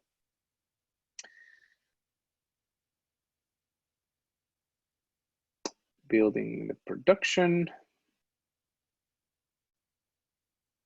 Okay, and then I do again source map explorer. I do, what was it, this base, and then main something, yeah. Okay, and look at here. Just by removing leftover stuff, we went to 221 kilobytes in size. Okay, and now I can take a look here, but these are generally speaking, you know, RxJS. Actually, I'm not sure where I'm using RxJS now, to be completely honest with you. So maybe that could be removed as well. But you can basically explore, you know, this is RxJS. So you can see observables and other stuff that are being used in your project. And now you can eliminate stuff that you no longer need. So maybe you can try that as well. I genuinely don't know where I'm using RxJS. So maybe that's Angular internal. Yeah, that will be tricky because Angular internally uses a lot of RxJS for internal bundling. Yeah. Yeah. But you know, sometimes you use additional stuff that may show up here, right? So this is where we are, and this is where we came from. So 307 to 221 just by removing those dependencies. So that was one thing, and I promised budgets. So in Angular JSON, just under source maps and name chunks, there's this thing called budgets. initial budget, any component style. Notice these values: maximum warning, maximum error, maximum warning, maximum error. So you can actually specify what is the maximum bundle size that you want to consider. So in this case, this is a very generous warning, because they say if the bundle is more than 2 megabytes, then when you run the build, it's going to give you a warning. If you run above 5 megabytes, it's going to actually error out. The same is true for component style. So this is when you add CSS styles to a particular component, right? So if I would add to CSS to the home component CSS file, it says if the CSS added to the components is more than 6 kilobytes, if it's 6 kilobytes, then give a warning. If it's more than 10, then error out. Okay, and there's lots of additional things that you can check for. Type, so you can say all the scripts, any scripts, the bundle. So you can basically specify budgets or values for your use case. So you can say, I don't want to have bundles that are larger than I don't know, 2 kilobytes. Okay, something. You can. This is what I mean. You need to, based on the project, based on what you're working on, you need to figure these values out that are actually reasonable for your use case. Okay, so that's Angular JSON. Close. Okay, so next up, we're going to talk about images.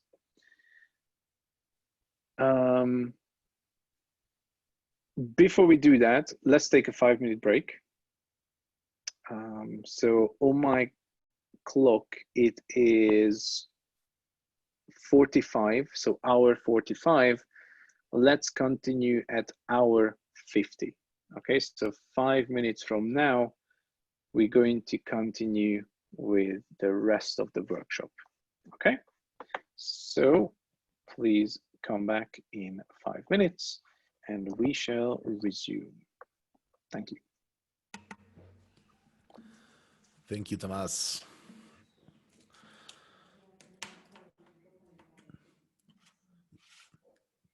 During the break, I just want to add a quick reminder to the attendees to share your experience, your thoughts, your photos with the hashtag ngconfco2020 on Twitter. So we all get ready for tomorrow with this great workshop. Thank you.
Okay, so that's 50 past the hour. So let's continue. Hopefully you managed to grab a coffee, tea, water, and then you're ready for the big part, optimizing images and other media assets on the page or on this page. So I think I'm going to start with just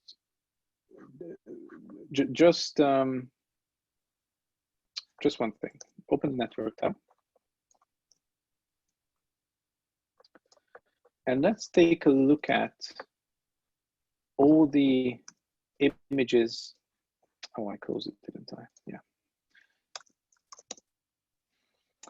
All the images that we have on this page once ng server is up and running. Okay, so under the network tab, you can actually select whether you want to see all the resources, only the images, JavaScript, CSS, so on and so forth. Okay, so I'm only interested in the images. And we can see that actually we have, out of all the resources that we have on the page, 36 megabytes is just the images. So out of the 41 megabytes, which is again huge, 36 are images. So something is really, really wrong here. Okay, so you see there's a background image, 1.5 megabytes in size. There's a GIF, 18 megabytes in size. That's like, I'm already, becoming like, ooh, I don't like that. Then there are 7 images, which is, if you remember, that's the gallery. So we have this gallery here. 7 images where one image is, 1 megabyte, but there's one that's 3.4 megabytes. There's one that's 2.5. There's one that's 1.6. So, they vary.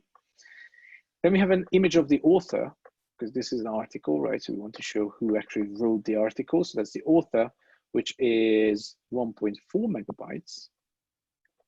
And then we have this card title here, which is this background image, which is 657 kilobytes. So out of all of these, that's probably the best or the smallest image. So for example, here's the author image, right? This is an image where we just want to show the author itself in, and I don't know if that's really visible. I don't know if I can, what happens if I do this? Is this actually zooming for you as well, or is it just zooming on my screen? I don't know what it's doing, but hopefully you can see the size of this container where we have the image avatar is 100 by 100. So what we are showing here is an image that's 100 by 100 in size, yet for whatever reason, that image is 1.4 megabytes. So I don't expect an image that has a dimension of 100 by 100 to be 1.4 megabytes. That's way too excessive. So why is this happening? The reason why it's happening is because if I just look at the image itself, notice that in Chrome, if you hover over the image element and you hover over the actual source of the image, it tells you that the container of the image is 100 by 100, but then in brackets, it's telling you intrinsic, which is the actual value of the image or the actual dimensions for the image. It's 2100 by 3200. Okay, so 2134 by 3201 pixels. Classic error, where we take a very large image, we ask the browser to load that image, and then we use CSS classes right here to shrink the image down to the appropriate dimensions. So if I just remove this, this is how large that image would be without shrinking it down with CSS, right? So what can we do? Well, there's a lot of things that you can do here. and there are lots of strategies. And what I've done, I actually created this site called Know Your Media. Let me share this with you as well. So it's know-your-media.dev. Where basically I collected 6 examples. So these are all strategies to manipulating and transforming and optimizing images, okay? And then if you click on show, it's going to then tell you why it's good, why it's bad, or what's happening in the background. So let's go with the CSS only example. So I click show, an image gets loaded. Here you see that the actual dimensions of the image inside the browser is 450 by 600. So this is this box where the image is. But the image that I actually load is 960 by 1280, which is a lot larger. The image is 1.14 megabytes, and it's being served as a JPEG. And if you say click more, then you can read, why it's good, why it's bad, etc., etc. So what can you do?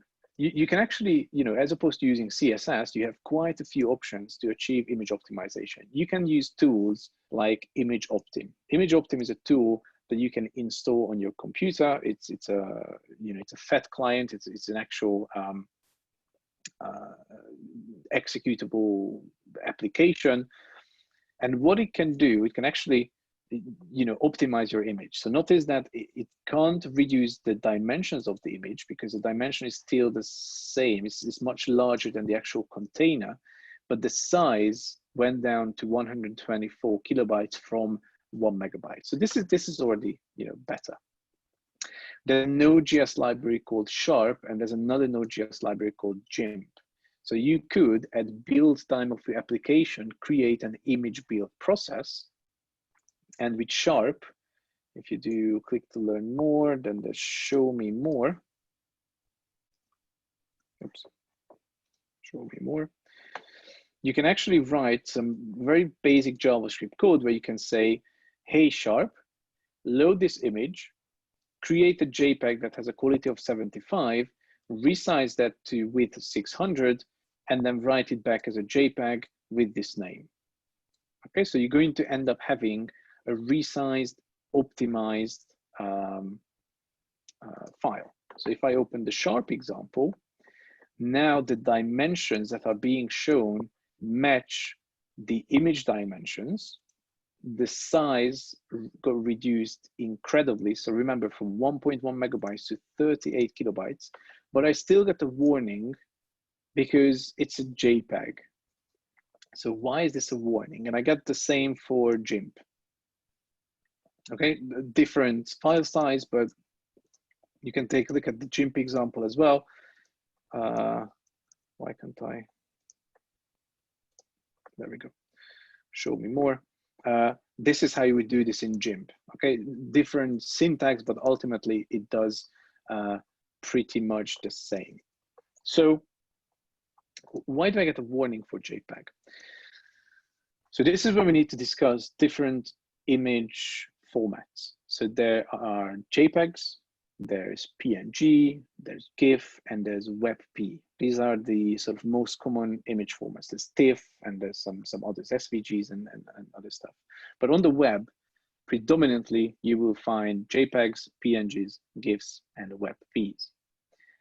Not many people know, but WebP is an image format that was invented by Google, and therefore it is supported by the Google Chrome browser. Now, Mozilla has recently launched support for it, and I think Safari with the new version of the Mac OS X coming later on. So I think that's Safari 14 or 15, I think it's 14 or 15. They will also add support for WebP. So WebP, when it comes to Chrome, is the best image format. So when your users are using Chrome, you want them to see WebP because WebP is the most optimized image format for Chrome. But then you open the WebP image in Safari today, Safari is just going to say, oh, do you want to download this file? And it's just going to download it because it has no idea what to do with it. So for Safari, you would have to load the JPEG. And you can't just load the JPEG, you would have to load JPEG 2000, because JPEG 2000 is the most optimal image format for Safari browsers. So hopefully you see where I'm going with this. It's image management is super complicated. For different browsers, you would have to generate different assets. You would have to make sure that you have the right sizes, and you would have to generate those as well. Now, there are some solutions like Sharp and GIMP that can get you there. You can hook this up as part of a build process. You can do, when you do an npm, you do an ng serve. Before that, you say npm run optimize images, right? And then you run through using Sharp. You go through all of your images. But what I'm going to show you today is a solution that does this all very beautifully and automatically for you. So I mentioned that I work for a company called Cloudinary, and at Cloudinary, this is exactly what we do. Okay, so image, video, media, optimization, transformation, delivery, acceleration, etc. So let me do a quick demonstration for you, and hopefully that is going to make sense. So here we have this URL. Let me just put it here for a moment. Okay, so I have a Cloudinary account. It's free. You can register for free. You can use it for free. You upload an image from your computer, and once you upload it, and I can probably log in and show that to you as well. So this is the website. You log in.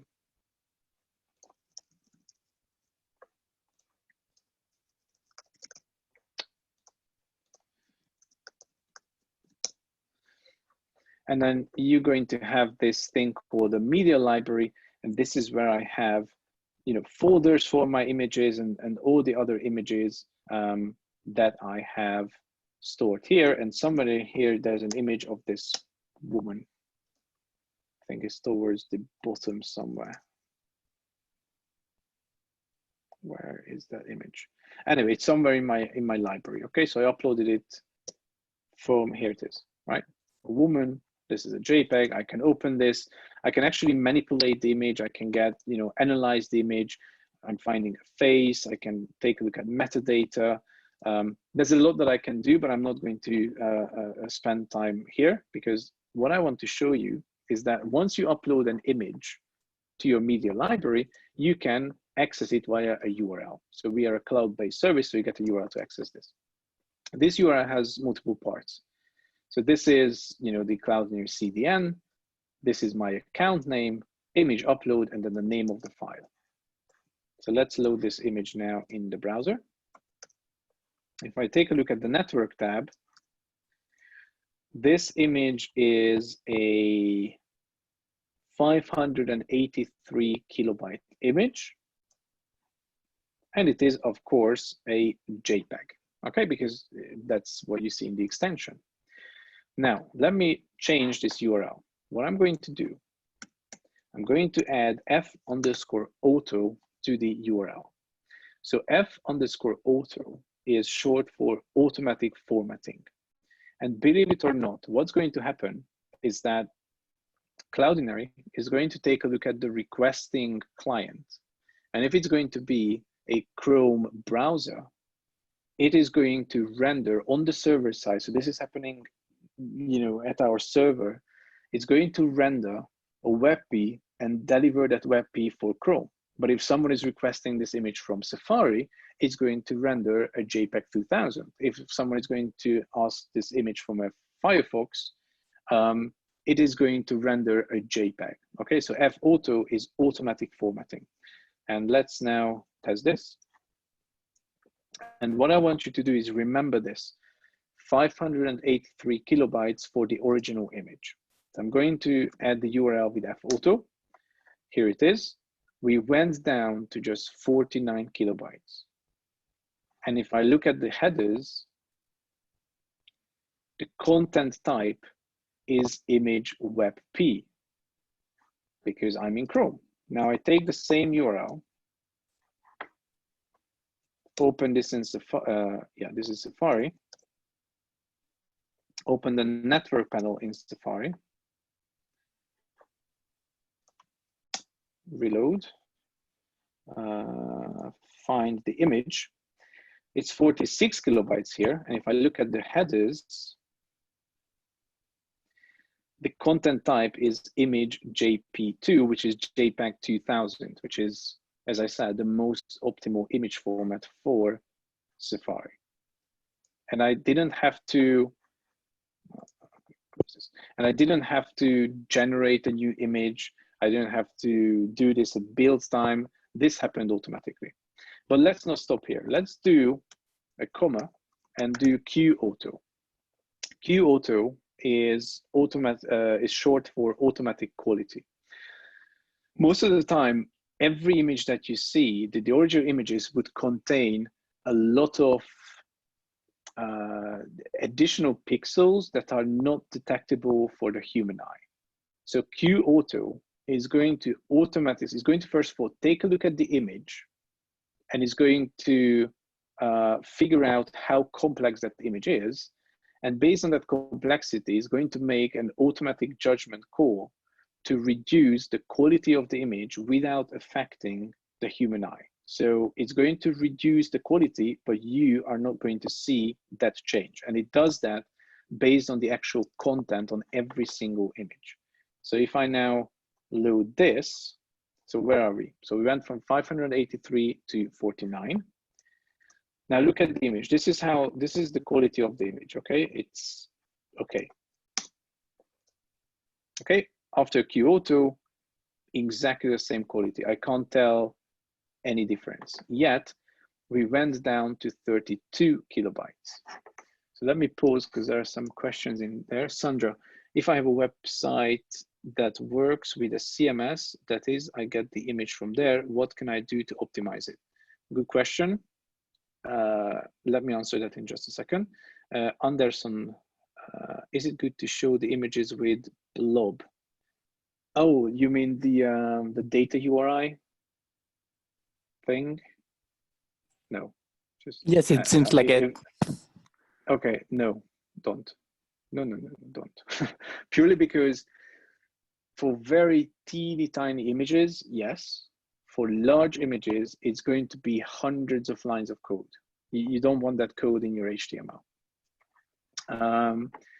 Sandra, CMS, you have two options. Let me go through this, Sandra, I'm sorry, let me go through this first, and then I'll answer your question. Can we leave this question in the Q&A, please, so that I don't forget that I need to answer that. So we did QAuto. But we can do additional things. We can actually manipulate the image as well. We can actually say, let's change the width of this image. And let's say the width should be 250 and the height should be 250 as well. So let's see what happens in this case. Well, we get a much smaller image, which now looks like a square, 6 kilobytes, okay?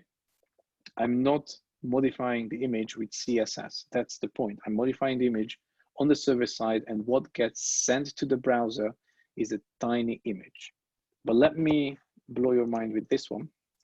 Let's say I want to crop a thumbnail and then do G_face, which is gravity face. So what is going to happen is that we're going to create a 250 by 250 square, and Cloudinary is going to automatically detect the face and is going to put the face of the person in the center of the crop.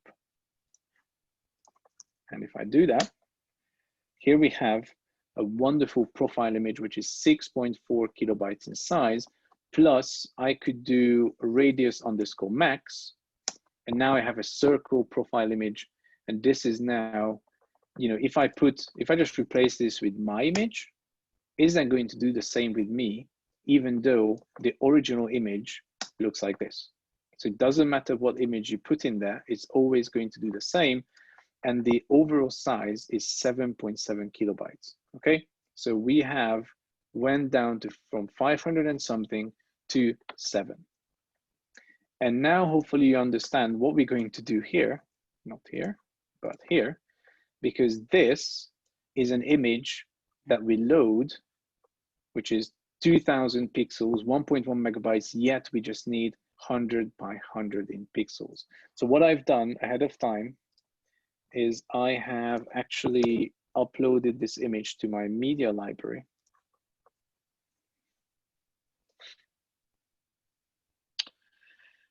And I put it in a folder. I think it's in the WebPerf folder. And just for demonstration purposes, I uploaded the original image, right? So this, you remember, this is the big image that I showed you. And it's here, right? So this is already my account. I'm going to copy URL, load it here. Let's get rid of that.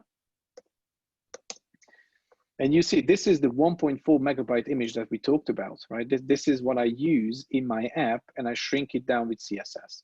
So now with our new profound knowledge, we can do F-auto, Q-auto, width 100, height 100, because that's the dimension that we need, crop a thumbnail, find a face, and go. And do a radius as well, why not? Radius max, okay? This is 3.3 kilobytes. Compare 1 megabytes with 3.3 kilobytes. Plus, if you remember, in Lighthouse, we also got a warning that we should use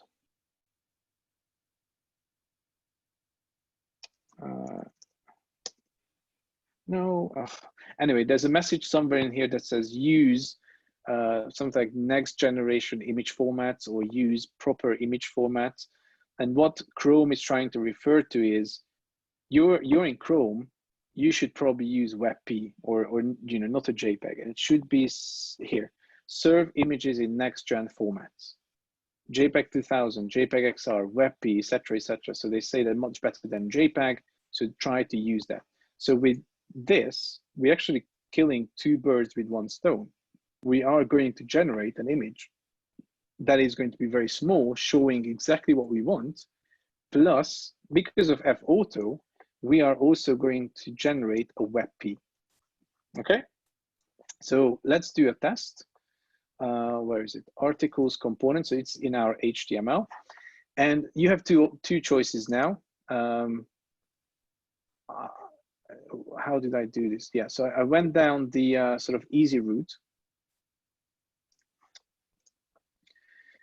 Cloudinary has an Angular SDK. Okay, so Cloudinary Angular. So you get actual, where is it? Angular 1, no, Angular 2. What am I looking for?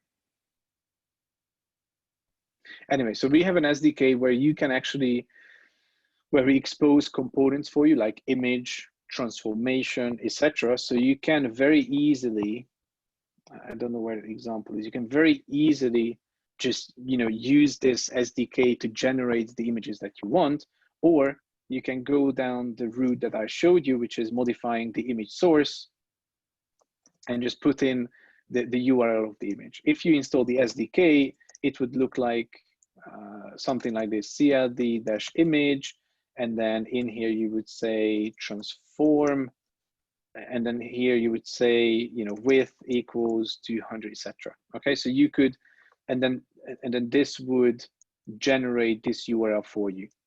Okay, so it's up to you how you want to play this. So I'm doing actually 100 by 100, F-auto, Q-auto, crop a thumbnail, find the face, do a radius. Oh, here's one more.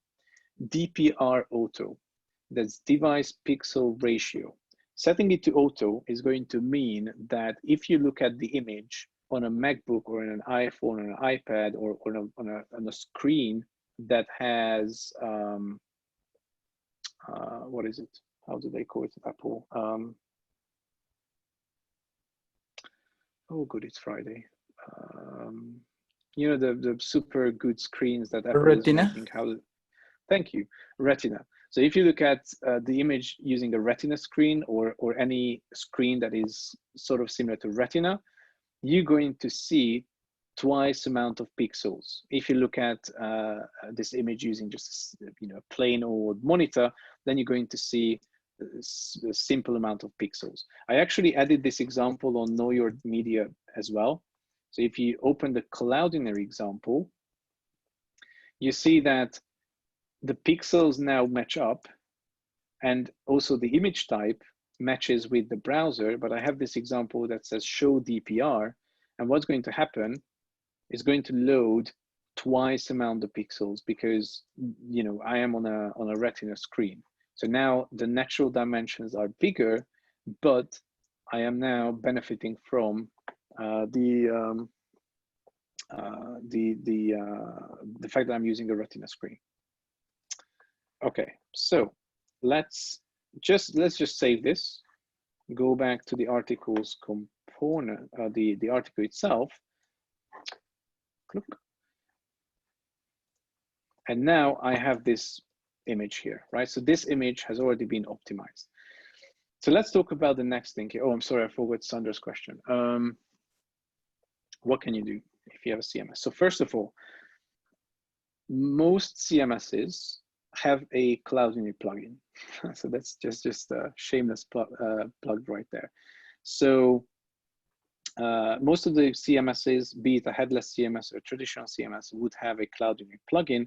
So one thing that you can do is, add that plugin, add your images to Cloudinary, and then we take care of the rest. Another thing that you can do is, and that's a very, laborious process, is to download your images, run it through, one of these things like ImageOptim or Photoshop, and then just, optimize them, save them, re-upload them. Or the third option is Cloudinary has a fetch. So what you can do with Cloudinary is, let me put this in here, it's larger, is you can call your account name /image/fetch followed by any image URL. So let's give this a test. So let me find, I don't know, cnn.com and accept, and then let's find, I don't know, these two happy people here. Where did they go? Okay, so copy image address. Okay, so this is the image. So I can take this HTTP, put it right here, and this is now going to be added to Cloudinary, and I can now do F-Auto, Q-Auto, DPR Auto. And this is hopefully, actually, let's do a test, shall we? So this is now 27 kilobytes, very good for CNN. And we made it 16, okay? And you see this is the image, and I just fetched that image, added my options to it. I could also just do crop thumb G faces with, I don't know, 100, height 100. There we go. 2 kilobytes just to show the faces. And actually, because I added faces, it finds both of those faces. So these were 3 options for you, Sandra. So 1, remote fetch. 2, add the Cloudinary plugin to your CMS if you can. 3, the least preferred one, download all your images, optimize them somehow, re-upload them. These would be the 3 options that I would give you. Okay, so back to here. Let's take a look at this beast here. This is a GIF. If there's one thing that you're going to remember from this workshop, other than the fact that I like reggaeton, should be that you should never, ever use GIFs on a web page. Please don't, just don't, okay? No, just GIFs are for WhatsApp messages and Messenger and Instagram, not on websites. Just please don't do that. Why you don't want to do that? So here's what seems to be about 8 or 10 seconds of video that's looping, right? That's a very nice shot by the guy. Great, everyone celebrates. Just that is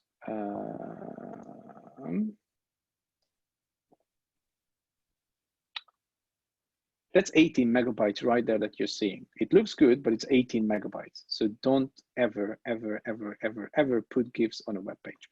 So what you should put on a web page, you could put, I think my AirPods are depleting. Sorry, one sec. So left. Hopefully you can still hear me. So what you can do is use videos, okay? Use videos. And if you have GIFs that are, you know, very large and you want to convert them to videos, let me show you something. There are, again, many tools that can do this for you. Did I close it? I did. There are many tools that can do this for you. So there are tools, even online tools, that can convert GIFs, that can convert GIFs to videos, like MP4s, for example. But you can actually upload a GIF to Cloudinary. Yeah, here it is, right? Here's a GIF. So this is the GIF in Cloudinary.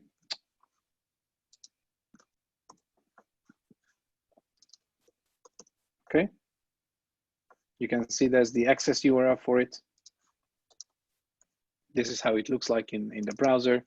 So this is the access URL for it. And I've seen some of these messages in the chat that, you know, mind blown, mind blown, mind blown. That's great. So let me keep on doing that.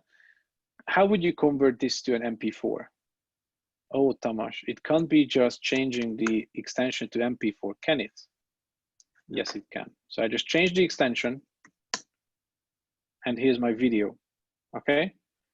I've converted my GIF into exactly the same video, and trust me, this is now definitely not 18 megabytes in size. This is about, how do I, it's not 103 bytes. That's, I always had issues because Chrome caches the video and it sometimes doesn't, yeah, actually it doesn't display the proper size, but it's about, I think, maybe 500 kilobytes or something, but I'll try to find this for you. Okay, so that was it. We just changed the extension. So if I can just change the extension, I could probably put this into my article component as well very easily. So what I'm going to do is do that. I'm actually going to copy some code over from the example that I prepared. So this, I'm copying from the final example just to save some time. So this is where we have the GIF. Let's just remove this and upload, sorry, change this to a video element. And a lot of people don't know, but if you add the autoplay, the muted, and the loop attributes to the video element, it is going to behave just like a GIF.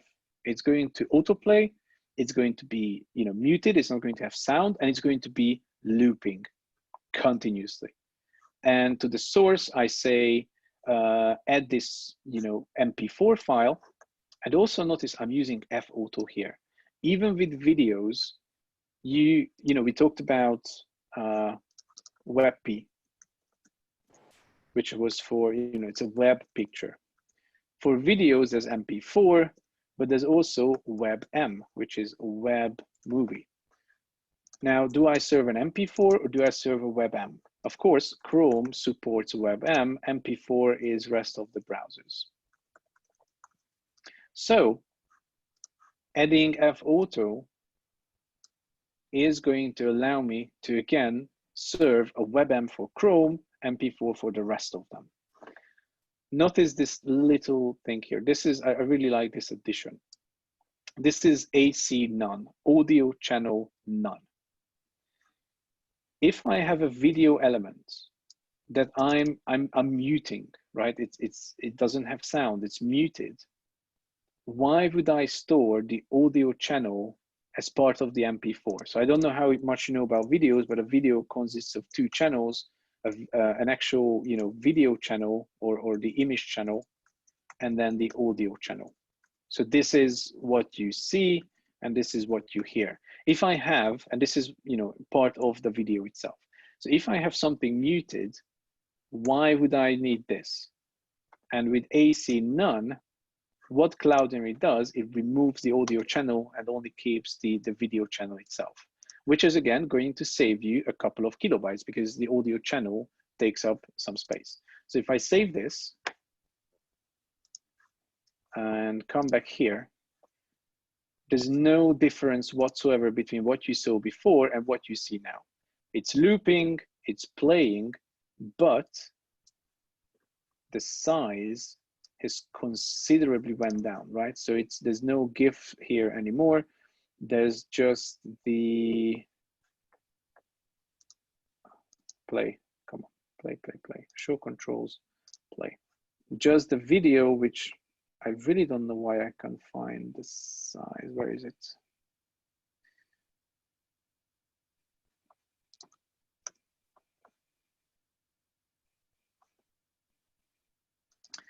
I don't know where the size is, but it should be somewhere here. But you know, you can probably see it here. We are just at 17 megabytes. It's still a lot, but we're getting there. Right. So fixing the background image and fixing this card image is going to be very, very simple. Okay. So fixing the background image is going to be done in the CSS, because I think I added that in a styles CSS. So if I open, where is it? Styles CSS, here's where the background image is. I'm just going to very simply replace that with a Cloudinary URL. And I'm doing another trick here. I'm doing QAuto with a flag called low. Frankly, this background image doesn't need to be really good quality. When with QAuto low, I can actually tell Cloudinary that, hey, do your automatic quality thing, but use the lowest possible values. Okay, so it's going to apply some heavier quality reduction for the background image, because this is, you know, it's not going to be something that's going to be visible for me all the time. And that's that. And then we can also fix the where did I put that? Yes, that's in the component, in the articles component CSS. This is the image for the card. So that's this one here that you see. So I'm going to paste that and save. You see, and there's no visual difference between what we saw before and what we have now. But we're going to go down, right? So now we're at 14 megabytes. So slowly but steadily, we're making progress. Now comes the tricky bit, the image gallery right here, right? With lots of wonderful images. So this is a classic example where you want to apply lazy loading, because even if I maximize my browser, when I load the page, I only see 3 images and a little bit of the 4th one. Yet the browser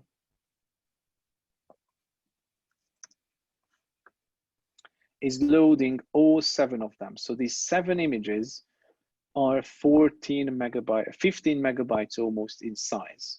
And it just loads them, even though I definitely don't see image 4, 5, 6, and 7. So load only what the users can see and load the rest later. So how can I do that? There are various tools that allow you to do lazy loading of images. My favorite one is called Lazy Sizes. It's a package on GitHub. So it's called Lazy Sizes.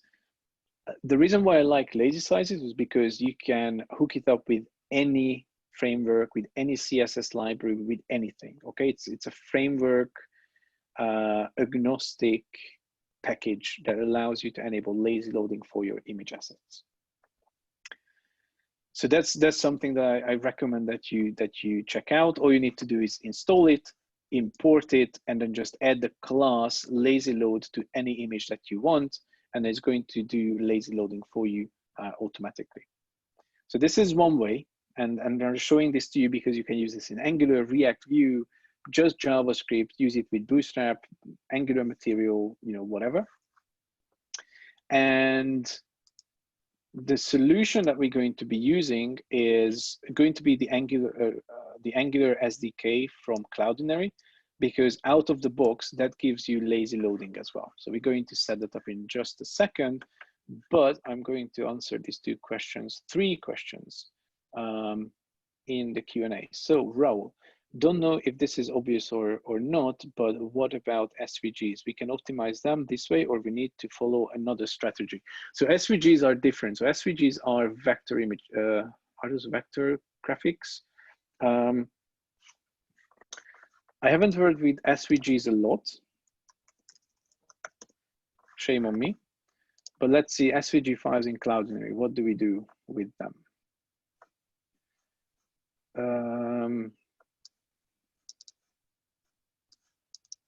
I would have to check this. I think you can, I'm pretty sure we work with SVG images and you can optimize them as well this way. With regards to SVGs, do bear in mind though that, so SVGs have particular use cases, right? They are good for graphs, they're good for, for particular things. But there are some scenarios when you shouldn't use them. So don't try to use an SVG. So for example, a logo on a website. So say this Cloudinary logo here, right? Most of the time I see people building this in SVG, and then it's going to be, I don't know, 50, 60 lines of SVG in your HTML. Do you really expect people to zoom in and then allow that SVG to scale out? I personally, I don't do that. I'm pretty sure you don't do that. So why don't you just put a PNG up here and then call it a day, right? So sometimes people overuse SVGs, but SVGs definitely have their use cases for certain things, but don't try to overuse this. And I'm sure we have support for it. I just haven't used it that much, so I don't know how to actually optimize it. I'm sorry, Raul. Okay, next question. In case I would like to develop something in my API that performs a similar functionality and using some node library, which one would you recommend, GIMP or Sharp? Frankly, I used both. I can't decide for you. Have a look. Maybe you need something very particular, or you like how the syntax is for one or the other. They are very similar. They achieve exactly the same. Honestly, don't know. Try to use both, see which one you like, and then go with that. There's no, I can't give you a use this or use that type of answer. Christian, lazy loading scroll. We're going to be lazy loading on scroll, correct? That's what we're going to implement now. And in fact, let's do that. So we're going to use the Cloudinary SDK to apply lazy loading. And in order to do that, we need to do a few things. So what we need to do is install the Cloudinary SDK. Yes, of course we need to do that. So let me stop this, and I'm a terrible Cloudinary employee because now I can't remember how you install the Angular SDK. I think it's npm install Angular as something. I can't remember. Where is it? Installing version 2. Okay, so for Angular 5 to 9, I'm pretty sure there's 5 to 10 as well. Now run this. Okay. There. So Cloudinary Core is the underlying core JavaScript library, and then the Cloudinary Angular 5x is the Angular wrapper for Angular versions 5 and above. So once we install that, what we can do is go to, I think we need to go to articles module. So because we created the feature module, remember, we need to actually go into the feature modules module file, if that makes sense. So that's articles.module.ts. And in here, we need to bring in the Cloudinary SDK, which is going to consist of 2 lines. So it's Cloudinary module and import Cloudinary from Cloudinary core. And we need to import it as well. So this is now Cloudinary module.forRoot Cloudinary, and we're going to pass in my cloud name. So this is your Cloudinary username, and that's it. Now, what I've done in this particular example, and you will see this in the other repository that I'm going to share with you, is that I created a new component under articles, which is a, I thought maybe you want to have a shared component of some sort. So I created a carousel component. And inside the carousel component, you would have, of course, carousel.component.ts, carousel components.html, carousel component.css, okay? And let's implement the carousel TypeScript file first. So we have this carousel component, and what I want to do is build up the sort of the gallery, that carousel, that scrollable gallery widget here. And the way it works now is that inside my articles component, I have a photos array. So I have an array of objects with the photos, source, and then title. Source, title, and then inside my HTML, I, of course, where is it? I iterate through all the photos, and then I add them as an image source. Okay, so that's how that gallery is built up. So we're going to change this now. So how I'm going to change that is going back to carousel component, and I'm going to copy some code over from the final example. So I'm going to have this photos class member here, just to figure out the structure for the objects inside my array. So there's going to be a source, a title, and the public ID. What I didn't mention before is that the public ID in Cloudinary is what uniquely identifies an image. So let's do this. And oopsie, incorrect. ng on init, plunk, void, and go. That's the right place. Okay. And what I do, I populate the photos array. Notice that I'm using the sources. I'm using QAuto, DPR auto, FAuto, and width 250. So I'm essentially shrinking down all these images, and all the images have exactly the same property.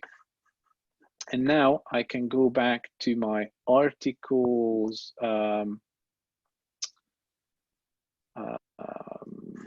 module, and I can bring in the carousel component that I just created.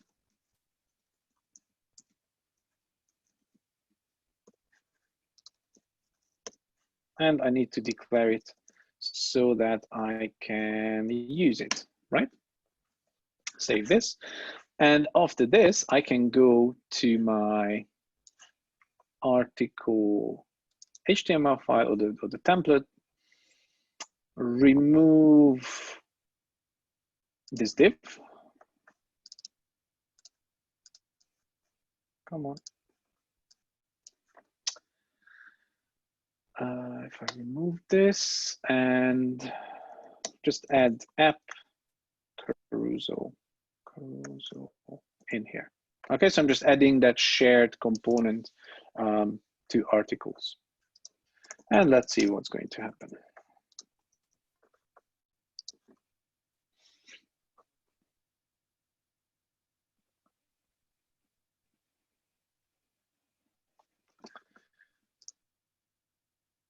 Okay, and I need to change my output. So 1 second.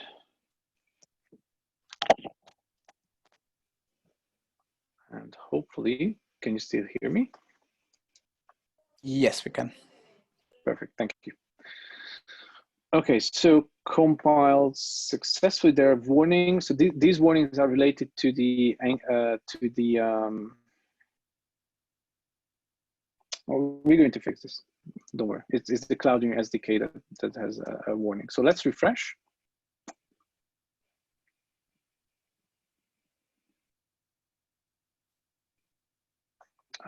And it's not working. Why are you not working? What did I miss? Did I save the file?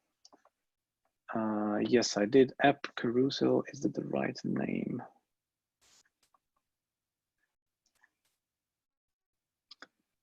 App carousel. Carousel has been declared. You need to add a template for the reusable, shareable component, don't you?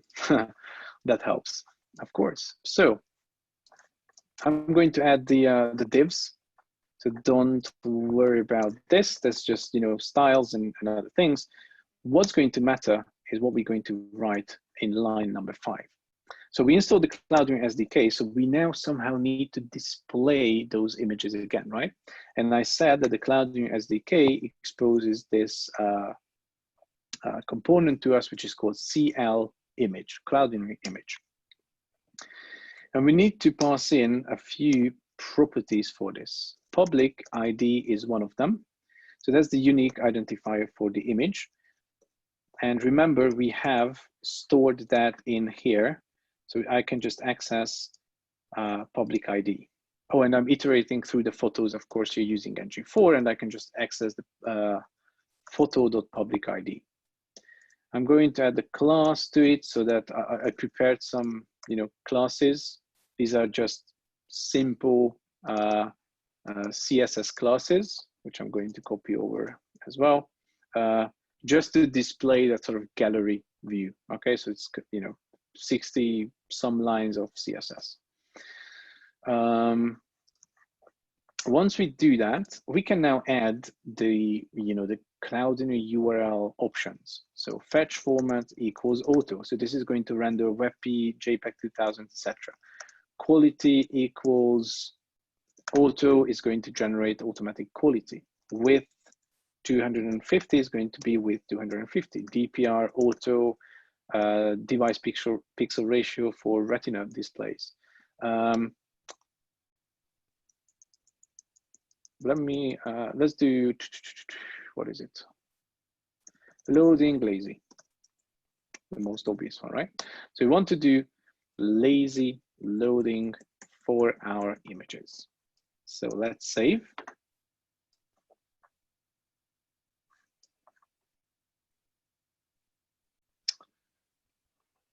Oh, I put a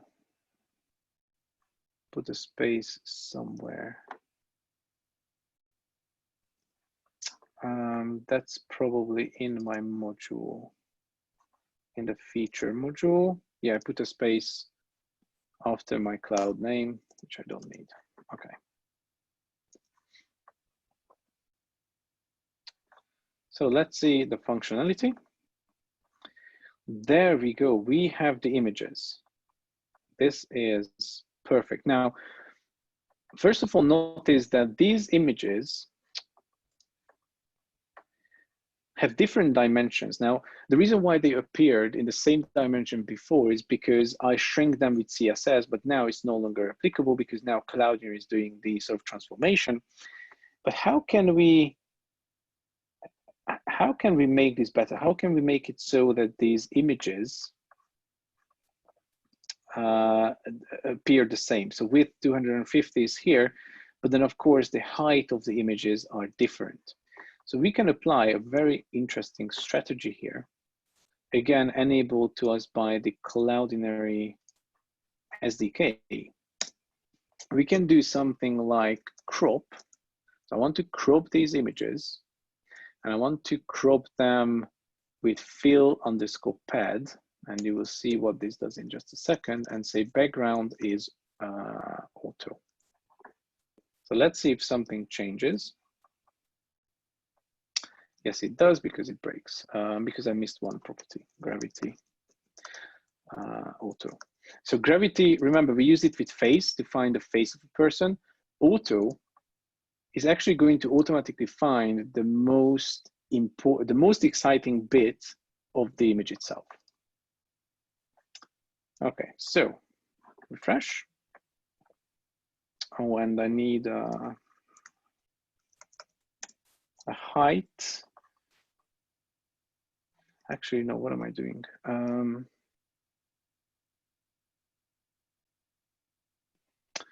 The width is not, yeah, I need the height. So what's the general height of these images? And let's use that value, 140, okay, 250 by 140.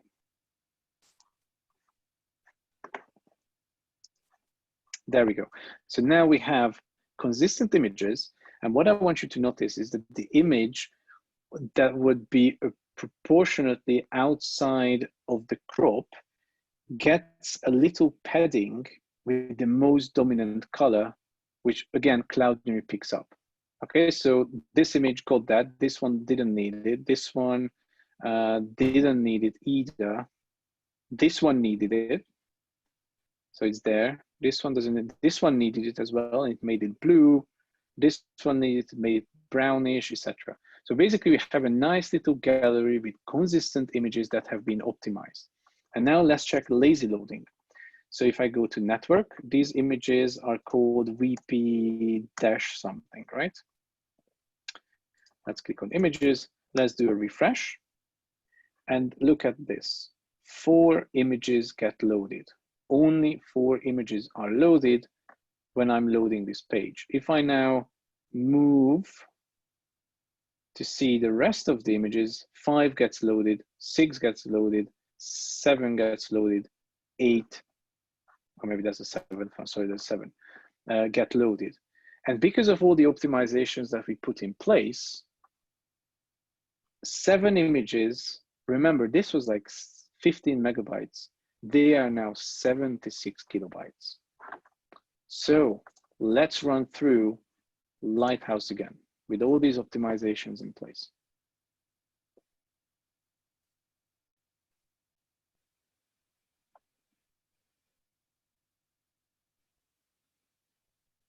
Oh, wait, what did I do? Oh, I'm using the development server, but the image related errors, I think there's one. Did I not add F? Auto. I don't know why this shouldn't have gone worse, but we're going to come back and work on this still a bit more. Do not worry. Let me check Q&A. Lazy loading scroll. So now you saw that Christian. So that's, I think I answered that. Santiago. Can we use a service like Cloudinary with a static site generator? Is this recommended, or can we just render the images from your sources? Ooh, you're talking Jamstack. Santiago, you're my best friend now.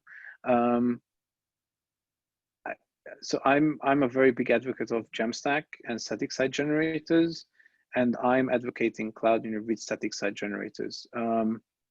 Shameless plug. Let me just put jamstack.training in here. That's a website that I run. It has free video courses on the Jamstack with static site generators and with usage of Cloudinary. So do check that. I put that in the main chat, and you can find a lot of answers for your questions there. Edison, if no use the tool currently, that. So I guess the question is, if you don't want to or you can't use Cloudinary, what other tools can you use?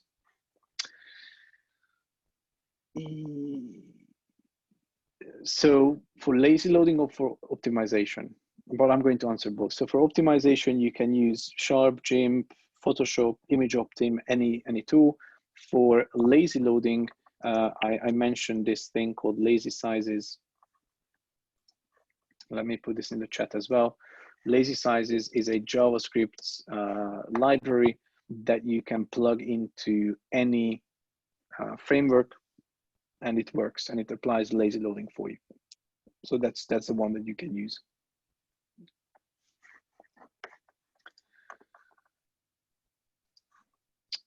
Right. So it is now 6 here, so I have about an hour-ish to go. Cool. So what are we going to do next is, I'm going to slow down my network to fast 3G. And what I would like you to do is to pay very close attention to this.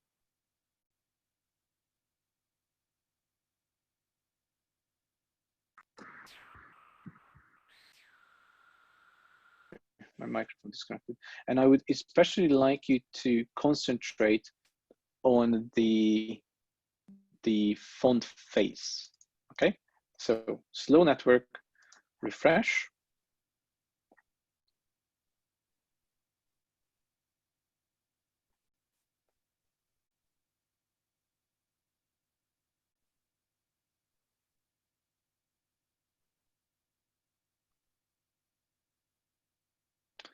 Come on.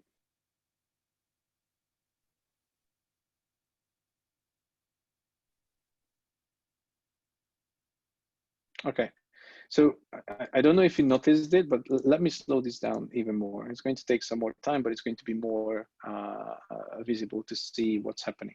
But for those of you who didn't see this time around, what's going to happen is the text, first of all, we may not get the text at all. We may just get like a blank space. Then we're going to get the text, but with a different font. And then we will get another update with the text and the right font applied to it. Okay, so this is going to take a while because I'm using the slowest possible 3G connection available.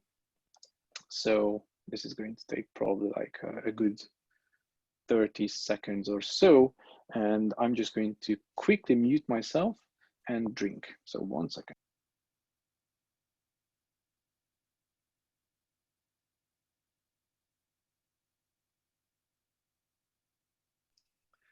Okay, so let's see if this is going to be visible now. Also, the menu and the font in the menu is going to change as well. So I'm not sure which one is going to load faster, the actual text or the menu, but we're going to see some interesting changes in the font style. And that is something that we're going to fix as well, of course. Okay, so you see this is standard browser, and now it updated. So it was standard browser font. Now it updated to the one that I was using, and now hopefully the article is going to load. And here's, you see the text, and now it updates, okay? There could be cases as well when you don't actually see anything in here, and then boom, the text just shows up. So the reason for this is because when browsers are loading your applications, they are prioritizing resources. Okay, so the browser says, I believe that the CSS must come first, and it's going to start to download it. And maybe the CSS has a font, but the browser decides, you know what, the font is not something that I can download now, I'll just do that later. So it's going to show you the text, parse the CSS, then it will see, oh, there's a font, I need to download the font face now, It's going to download that, and then boom, your application updates. So the way to fix this is going to be in index.html in Angular, because I'm loading two fonts here, okay? So I'm using Anton and Ubuntu. Ubuntu is in the menu and the text, and Anton is the article title. So how can I prioritize, or how can I actually poke and tell the browser to download the resources in different order? So I have access to this rel attribute where I can pass in the preload value for both of these. And someone was asking something similar to this, I think. So preload is going to tell the browser that, hey, I know you have other priorities, I know you're downloading stuff, but try to preload the font, try to download the font face as fast as possible. And we actually need to tell the browser that this is a font. Okay, like so. And just by doing this change, this one simple change, and do a save, and do a very long refresh on a slow 3G again, we will have a much different experience, because what's going to happen is that the text, the title of the article, is going to be visible by default. So you're going to be seeing that right off the bat. And I see those questions. I'm going to get to those in just a second. But let's see this first. Also, I should be able to track what's being downloaded by the browser here. Oh, except I have images, I'm sorry, all.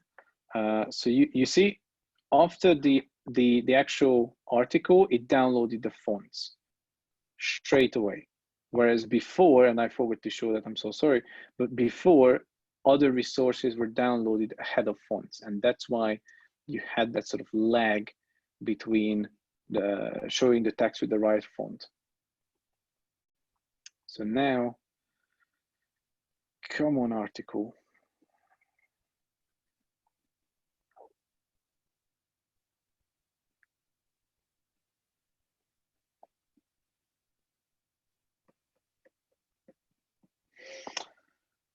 Come on.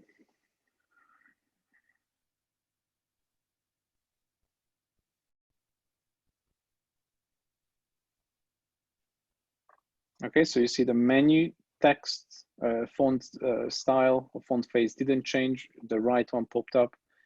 And of course, in the article, we're going to have the article type just show up straight away.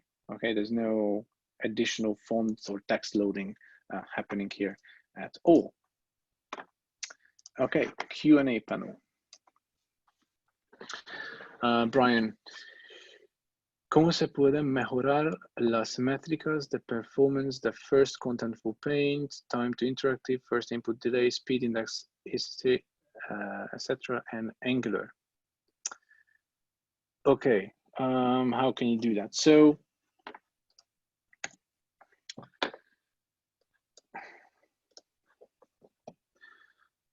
there's a bunch of ways. There are a bunch of ways that you can do. I'm sorry, I'm going to answer in English. So you can use, actually there are two things that you can do. I like one more than the others, but I'm going to tell you both. One is Angular Universal. In other words, server-side rendering.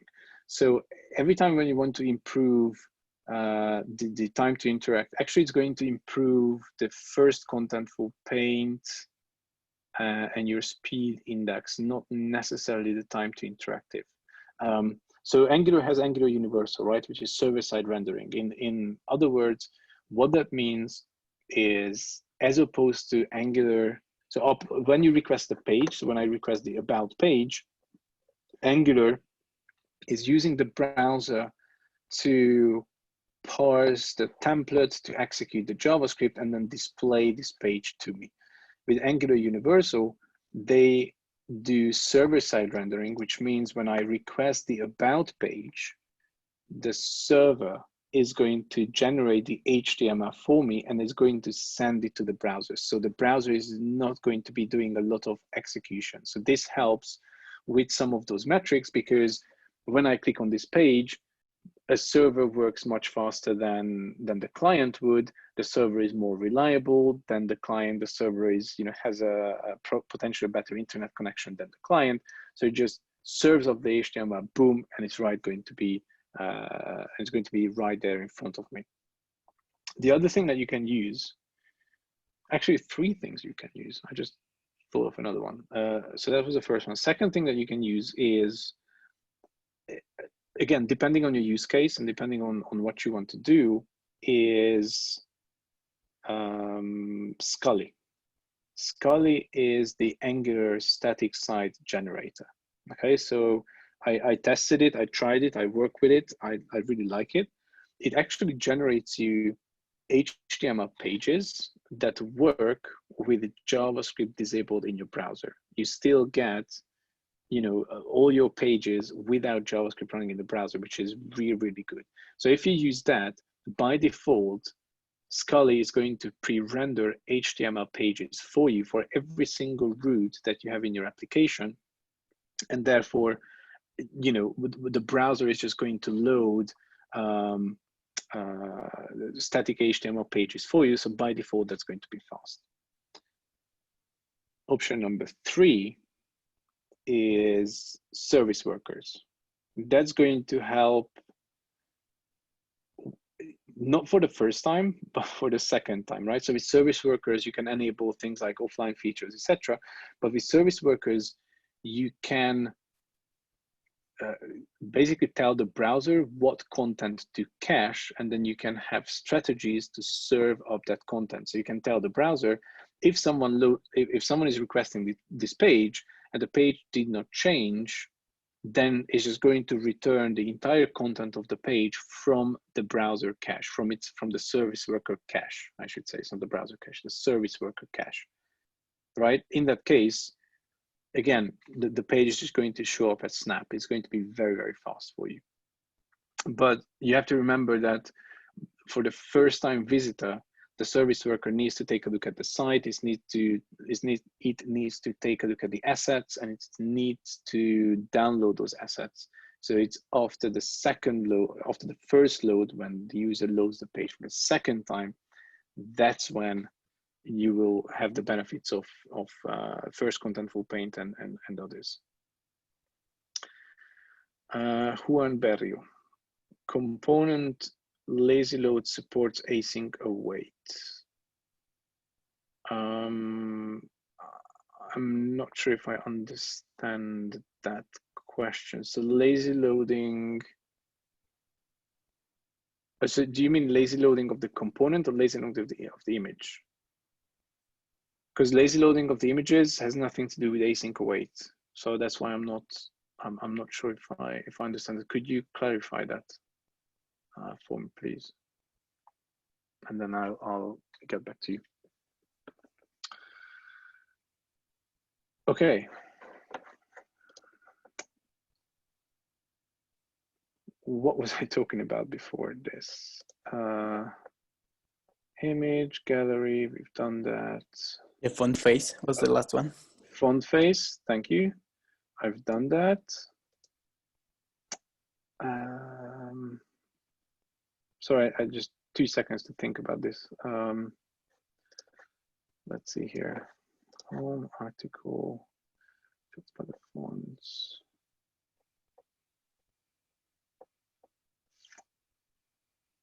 Okay, let's do something else. So let's say you now created your Angular application, right? So what I'm going to do is cheat.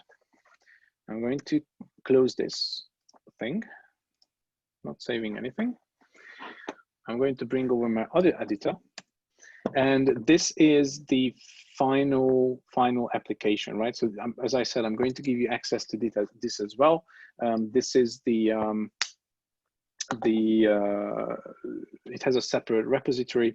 It has all the changes that I've done ready. So you will have the option to compare both of these repositories, just take a look at a few sections if you want, so you have access to both of them. So let's assume that you are now happy with your feature module. You are now happy with how you had a look at your source maps. You figured out there was additional dependencies. You removed those. You transformed and optimized your images. Everything's done. But if you do ng-build prod to create a production build,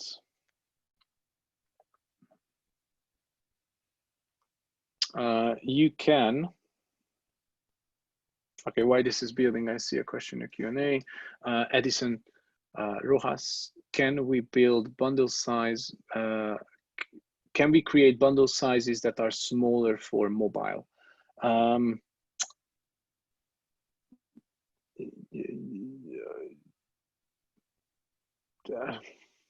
Yes, no. Frankly, I don't know. What I can tell you is that you can use these budgets that I showed you. I don't know if you were around when I showed that. So in Angular JSON, you have budgets. So you can set some limits in here to make sure that the bundle size is controllable. And so, yeah, or if it's a mobile app, I don't know if you use things like Ionic and stuff. I'm sure they have some features to create different bundle sizes, but frankly, I don't know how I would do that. I don't know if anyone else has any experience about that to answer that, but yes, in most of the cases for mobile, for example, you decide which modules do you want to include in the mobile version. So you create like a separate main module for having only the required like applications which are going to be available for mobile. This is one of the strategies. But for Ionic, it's completely different, because in Ionic is you can think first to develop for your mobile application, and there are a lot of strategies to optimize your bundle size in there. Okay, thank you, sir. Another few questions. Do you know any tools to remove unnecessary code, JavaScript, CSS in development time? Yes, I'm going to show you. So that's going to be probably the last thing that I'm going to talk about. So I'm going to show that. And Juan Berrio recommend bundle phobia, which I guess is a tool to check packages that are heavy node modules. I don't know if you're asking if I recommend that, or just in general you recommend that. I think that works, but also I think the source map explorer. Let me just check if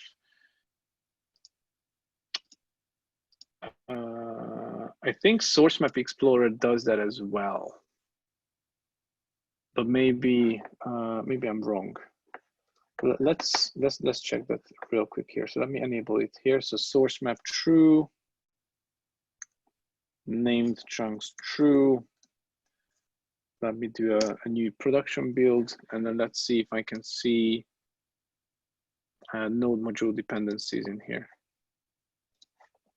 So the reason why I want you to use source maps, source map explorer, is because that's one of the tools that the Angular team at Google recommends for developers to use. And their statement was, there are lots of other bundle analyzers out there, but they are sometimes incorrectly captured data, especially for Angular. And they verified that Source Map Explorer is the one that captures the right data. So let's see, Source Map Explorer, dist final main. Okay, so this actually tells you node modules is 260 kilobytes. And if I click on that, it's Angular. Oh, it's only looking at the Angular stuff. Okay. Oh, because I tell you why, because I'm looking at main, but if I look at the vendor, yeah, with this, you would have to do some, wait, where did that go?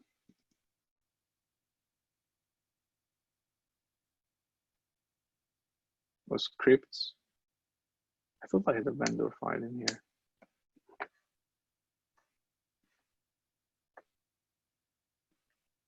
jQuery Bootstrap. Oh, I'm using jQuery Bootstrap, of course. So yeah, you would have to look at the individual files using this tool. And I haven't used Bundlephobia, to be fair, so I don't know if that's something that works for you. Then you can check that.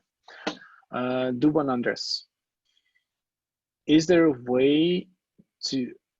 Sorry, message jumped. Is there a way to measure the reason why the compilation takes longer than normal? I understand that according to the size of the application, it takes time, but sometimes it takes me longer than normal in CI environments.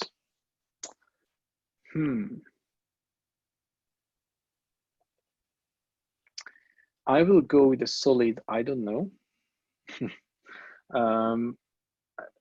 I never actually measured that, so I don't know how to do that or to see what's causing that. Again, I will refer back to, I don't know, Roger or anyone else if you have any. I will have pretty much the same answer. It's very difficult to determine what's the reason why your build is taking more time, but there are some features which are going to be provided by the new Angular version, which are going to improve the build time, such as IBI compiler. And for your dev environment, make sure that you are not compiling with ahead of time compilation. It will make it easier or faster, but it will be difficult to determine what's the specific piece of your code which is going to make the compilation. In most of the cases, it's directly related with the size of your application. Okay, thank you. So what I want to say was, before I answer those questions, is that you now created a production build. It's in the dist folder, and now you say, boom, I'm ready to, to serve this. So you pick an HTTP. So maybe you want to develop the HTTP server on your own. So let's just try HTTP server for now, and go to. Let me close these. Actually, I just forward something else as well. Never mind. So go to localhost 8080, and your application works. But if you go and do a lighthouse test, you're still going to get a lot of warnings saying, you should be using HTTPS. You should be where is it? Remove unused CSS, you don't use HTTP, serve static assets. Sometimes you may get a message saying, oh, do use HTTP2, use HTTPS, use compression, so on and so forth. So what I prepared, and this is optional, right? This is not something that you can, that you should be running, because probably when you deploy an Angular application, it's going to be deployed to a place that has HTTPS and all these features set. But just in case you're curious and you want to run some tests, I created this server.js file, which is again part of that final repository that I'm going to share with you, that runs an Express server. So this is Node.js, and I'm using packages like Speedy, compression. Well, these are two main ones. To enable a server that does compression, and that it also runs HTTPS and runs HTTP2 via Speedy. So I don't know how many of you know the history of HTTP2, but essentially HTTP2 was first called Speedy, as in SPDY, like Speedy Gonzalez, the little cartoon. So and that was like a Google research project, I think. And then the HTTP consortium, or whatever they are called, liked the proposal, and then that's what we use as HTTP2 today. Okay, and then now they're working on HTTP3, of course, which is going to be much better than HTTP2 in certain aspects. But point aside, you can create your own HTTP2 server locally. You can also create your own HTTPS server locally. It means that if you have this, you can just serve your Angular index HTML file in a server that you just created. Oops. And even get rid of the rest of those, you know, pesky little error messages from, or warnings from Lighthouse. So if I now go to, where do I go to? HTTPS 8080. This is now, you know, an HTTPS website that I'm running. And I think now we can go ahead and do a report here and see what we have achieved. Okay, so there we go. So we have a performance score of 98 because of, you know, the lazy loading, the image optimization, the font optimization, the lazy loading of the component, the lazy loading of the images. And what it tells us is still to fix, so images in next-gen format. So this is an interesting warning. Even though I have F-Auto with Cloudinary, I mentioned to you that Cloudinary decides automatically based on the content of the image, whether it would be okay to serve it in a WebP format or leave it in a JPEG format and optimize it that way. So this is an automatic decision that Cloudinary is making behind the scenes. So in this case, you know, there are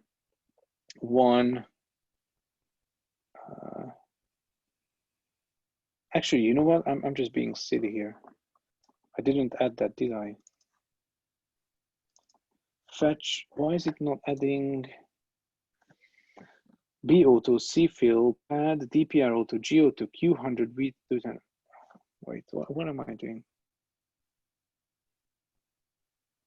Something fishy is going around here. So I go through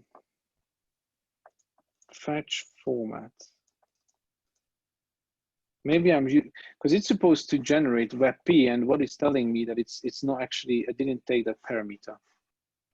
Let's do debugging together, shall we? Cloudinary, Angular, fetch format.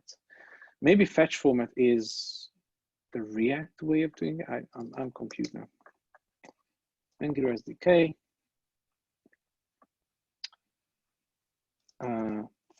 Fetch, nothing in here. Angular image transformations, fetch. Oh, what? No. Fetch.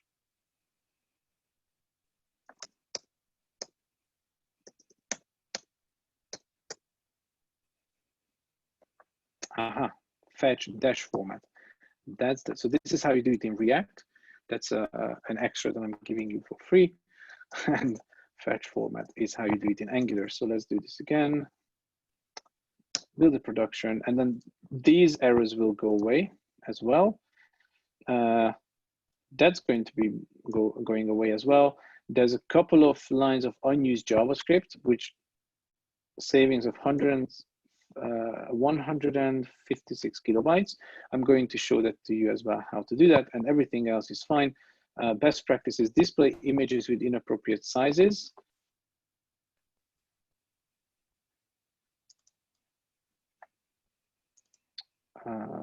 Let's fix that as well. So that's article, oh, that's width 100, height 100. Save, build. I'm really aiming for, like, you know, 100 here. So let's try to do that. So the reason why we created this server, by the way, is, as I said, just to enable compression and HTTP2 and HTTPS, so that you can very easily in your own local environment still verify you know, without getting those artificial messages from Lighthouse, those sort of false positives that, hey, you should use HTTPS, and you're like, yeah, I know, right? So now you can just ignore those Lighthouse things as well. Okay, so clunk, click, click, run. Y vamos, let's see. 98, okay.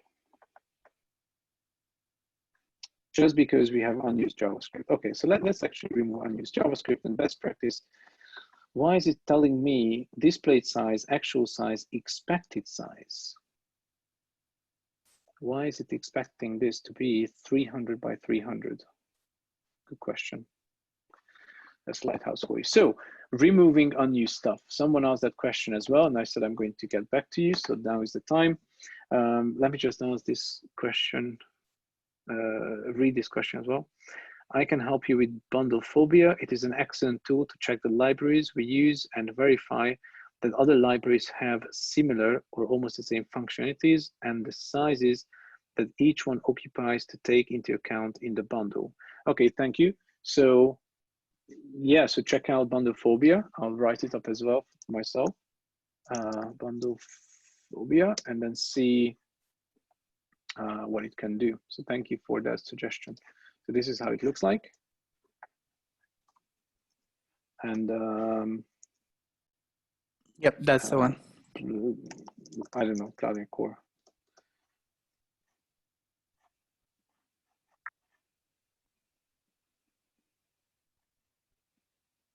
Okay, have a look. I'm not going to decipher what this means, but have a look. Yeah, I can see that there are no dependencies for this. So I guess if I do Cloudinary Angular 5x, then that's going to bring up Cloudinary Core as a dependency, right? One dependency. I just don't know how to see that, but yeah, okay. So do take a look at this as well, bundle phobia. Thank you for the suggestion. You said search, sorry, bundle phobia. I just noticed that in the Q&A, so moment. Okay, so similar to what we saw with Cloudinary SDK. Oh, and it tells you whether it's tree shakeable as well. Okay, that's cool. Right, so unused JavaScript and unused CSS in general. So there are two ways that you can do this. One, Google Chrome can actually do that for you. A lot of people don't know this, but Google Chrome and the Chrome DevTools is super useful. So what you need to do is, I think you need to enable this feature first. So you do Shift, I'm on a Mac, so Shift Command P, I think. And then in here you type in coverage. And then you get this option that says show coverage in the drawer. So drawer is the menu that you see here. And if I go now to more tools, because I enabled it before, I have coverage here. And I click that. And need to refresh. And coverage is going to go through all my CSS and all my JavaScript, and it's going to tell me how much of that is used or how much of that is not used. And as you can see, for the CSS that I have, and I didn't show that to you before, but for CSS, I'm using Bootstrap. So I have Bootstrap edit with the appropriate JavaScript libraries as well. And of course, that's why I have a lot of stuff in Bootstrap that I'm not using. And someone had this question very early today. Diego, if you stayed around, you asked about Bootstrap or Angular material and performance. So this is an answer related to that. So regardless whether you use Angular material or Bootstrap or any other CSS framework, you can use this coverage tool to figure out how much CSS is actually being used by, and this is really important, by the page that you're looking at. It's not by the app, it's the page, okay? Same is true for JavaScript. So 76.1% of my JavaScript is not actually being used on this page. 96.5% of my CSS is not being used on this page. And it actually tells you what is not being used. So if you keep on scrolling, it doesn't use HR. Why? Because I don't have a horizontal ruler in my code. It doesn't use address. It doesn't use all of these that are marked red. It uses though the ones that are marked with blue. Okay. So you can actually see what is being used and what's not being used. And the same is true for JavaScript. So if I click here, although this is not really useful because we're looking at minified JavaScript here. So this is not, you know, there are sections of this JavaScript that's not being used, etc. So what can you do about this? You have a few options. Option number one is, you know, I'm using Bootstrap. So Bootstrap is an open source project. I can just create a custom build with the classes or with the, you know, the bits and pieces that I want to use in my project, and I use that in my application. I can, you know, very easily do that. I think the same is true for Angular. Well, Angular material, that's a bit trickier, but there's still ways that you can do that to make sure that you're actually using the CSS that is required. Another sort of way around this is to, you know, not include the CSS as part of your Angular application like this, but to insert it as a CDN. So you come into, you know, index.html, and then you say, you know, link href cdn.bootstrap. I don't know, whatever. Okay, and you just edit that way. Another option that you can use, although this is recorded, right? So I am warning you. You can use this, but you've been warned. This could go wrong.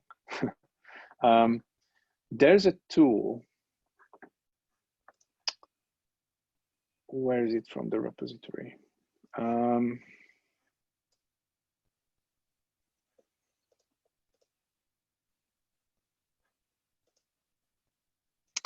Wait, maybe I didn't. Did I edit the other one? I'm confused. Hang on. There may be a file missing from this repository, but let me try to add that. Yeah, there's an entire folder missing. Sorry. Let me add this for you here. Tools, coverage.js. So believe it or not, this coverage test is, if you found this useful, what you can do, you can actually write the same coverage test programmatically. And that was missing from here. So what you can do, you can use this thing called Puppeteer. I don't know if you heard of it or not. Oops. Puppeteer.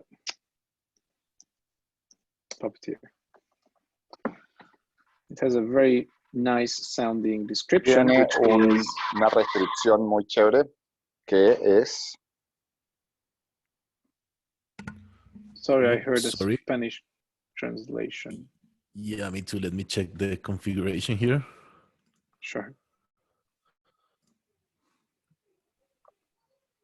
I guess we're okay now. Okay, thank you. So Puppeteer, which is where was it? A headless Chrome Node.js API. Okay, that sounds like a mouthful, but what it is, it basically allows you to programmatically call the dev tools from Node.js, if that makes sense. You can, as you can see, create screenshots, crawl applications, do form submissions, timeline traces, everything that you can do, most of the things that you can do inside the DevTools, you can now redo using Node.js as well. And that is true for coverage. Okay, so what I've done, I created this little application here, written in Node using Puppeteer, which now I guess I need to install as well because I forgot to do that. Yes, so npm I P-P-E-T-E-R. And you can say, or, you know, this is my logic applied to this. So I said, either pass in CSS or JavaScript as an argument to the node command. And if it's CSS, what I'm going to do is launch Puppeteer, create a new page, start the CSS coverage test for this particular page. Then I'm calculating essentially the number of bytes of the CSS, the bytes that I used, and I then create a CSS file with only the styles that are being used by that page. Okay, so let's do this. Node tools coverage. So it should tell me CSS or JavaScript. I'm going to say CSS. Ooh. Oh, of course. Oh, God. Silly me. You need to run the application, right? Usually that helps. And once you run the application, you can then run the coverage test. Okay, so total bytes of CSS used, file was saved. I now have exported.css. This, fingers crossed, should only contain the CSS that my app is using. So copy all of this, go to source, styles, remove all of this, paste this in, save, go to angular.json. Hello, angular.json, remove this. Actually, you can't do it this way. Remove this, save, build, and pray. Now, this is cool. But again, I said it before, I'll say it again. Use this with caution, because you may be adding styles dynamically to your elements. Coverage is going to say, oh, I have a bunch of classes, they're not being used, it's going to remove them. It's not going to know that you dynamically add those classes, okay? That's one example. As I said, the coverage looks at a single page. So if there are CSS classes in other parts of your app that you're not testing, then it's going to remove those. So you have to be very, very careful with this, okay? In fact, I would recommend you more not to use an approach like a brute force approach that I'm doing now. You can still use this in your browser to just, you know, see what's going on, and maybe this will help you to find, you know, genuine examples. If you know you're not using a horizontal ruler at all in your app, then yes, these, I don't know, 5 lines of CSS, you know, it's not useful. You can remove them. So that's a genuine use case. So let's see how much I broke the app. Oh, it's still running. Yes, it's still running. Well, let's see. Yeah, so I kind of, you know, I pretty much broke it somehow. So I would now need to find what's missing. There are a couple of things missing from here, put that back, but I would end up having a much smaller CSS still, right? I'm just trying to think, what could that be that I removed? Frankly, I'm not going to find it now. I just wanted to show this to you. where did I put it? Styles.css.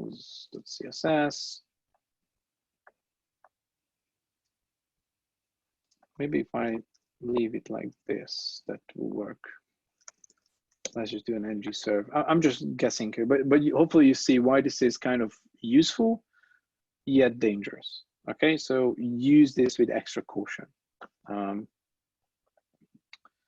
then you can also create, so I've seen that before where people use something similar that I have here. They said, you know, total bytes of CSS, used bytes, you know, if there was a big difference between the total and the used, they were actually failing some of their tests because they said, you know, for this page, you have, you know, 75% of your CSS is not being used. Could you please revise? And that again is going to definitely help with the performance.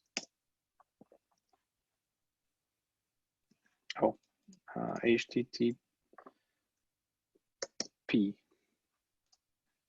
Yeah, I completely broke it. Doesn't matter. You hopefully you get the idea what to do here. So let me just revert all these changes and in Angular JSON as well.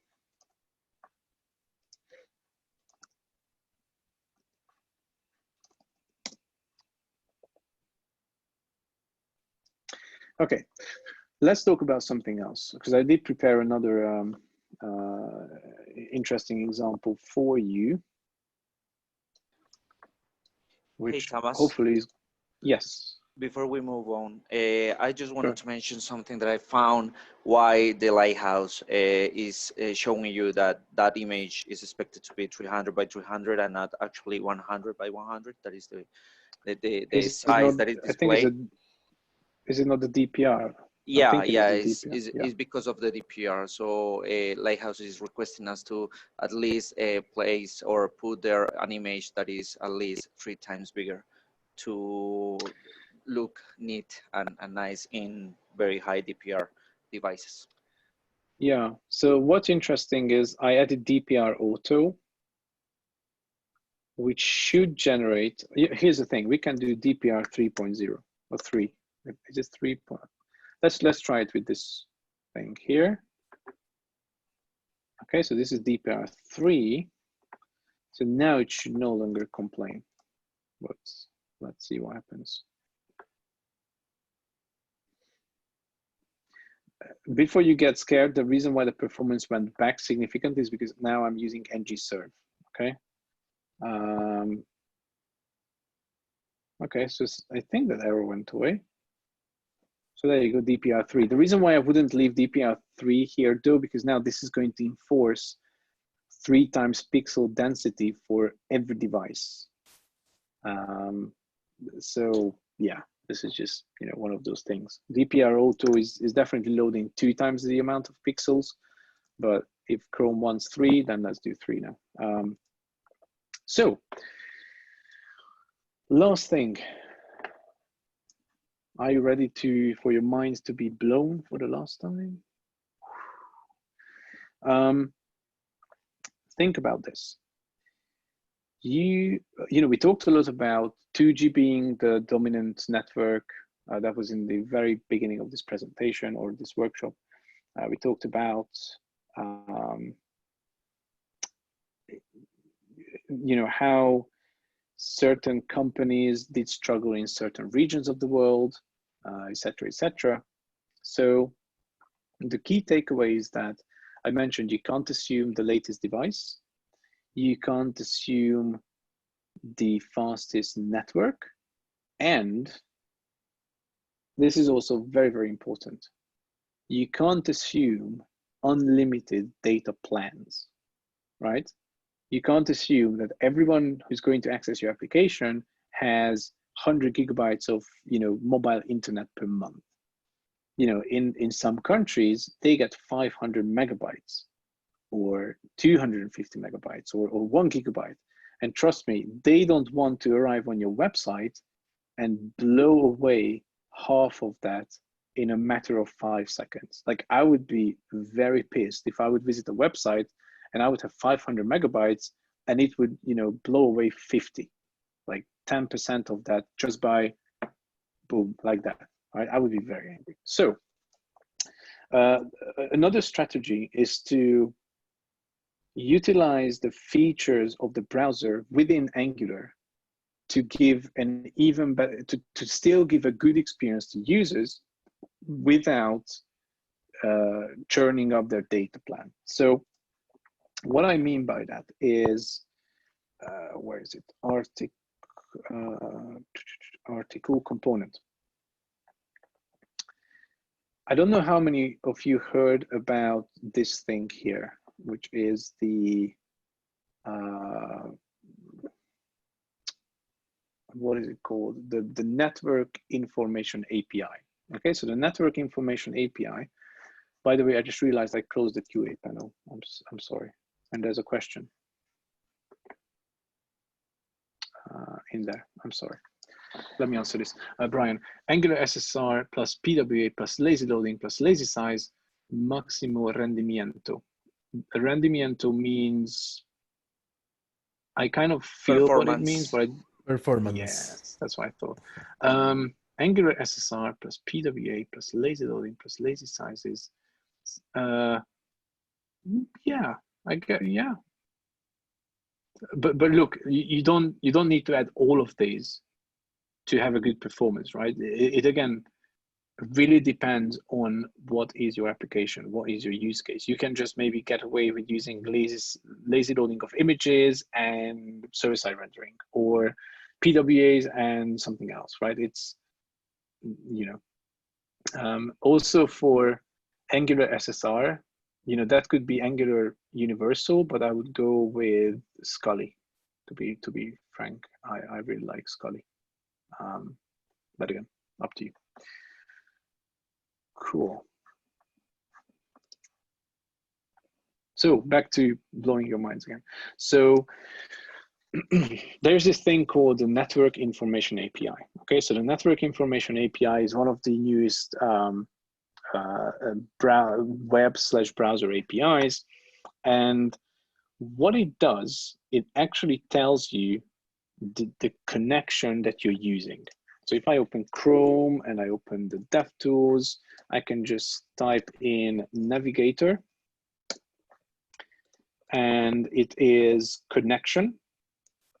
It's under connection. So navigator.connection. And here, there's this thing called the effective type. Okay, remember, this is a new addition to the browser, so not all browsers support this. But the ones that do will tell you 4G is basically equal to you're on a Wi-Fi or you work on a very fast connection. If I go to network and change this to 3G, let's do effective. Then it tells me I'm on 3G. If I go and do slow 3G, I don't know if this is actually going to tell me. Okay, this is now doing 2G, okay? So what I can do, I can very easily read this and use this inside my Angular application, right? Since this is Navigator, this is part of the browser, and do very clever things.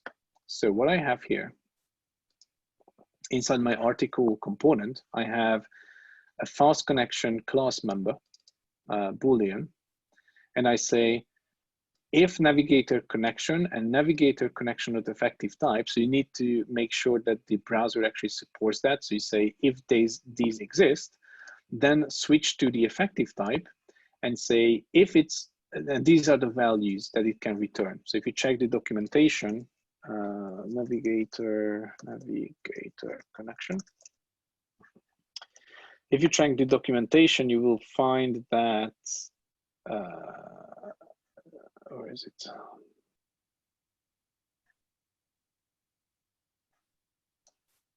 No, Network Information API.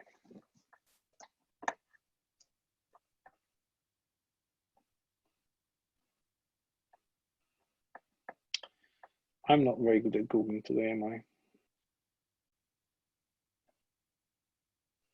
Network information interface. Anyway, there's a page here. So the value of effective type, read only, can be one of this, that, or that. Okay, so slow 2G, virtually no internet, really slow, okay, fast. So based on this, I'm going to say if it's slow 2G, 3G, then I say fast connection is false. 4G is going to be fast connection true, and the default is going to be fast connection true. So I have this fast connection variable, okay? So you have articles, and I'm using this fast connection property to manipulate whether I show a video or whether I show an image. And the way I do that is super simple. Remember, this is the URL for the video that we have. How can I generate an image from this? Well, what if I just change MP4 to JPEG? And now I have an image. So basically what I'm doing, and it's a capture, it's a frame from the video. So what I do, I say, if there's a fast connection, show me the video. If it's not a fast connection, i.e. it's a slow connection, load exactly the same, ID.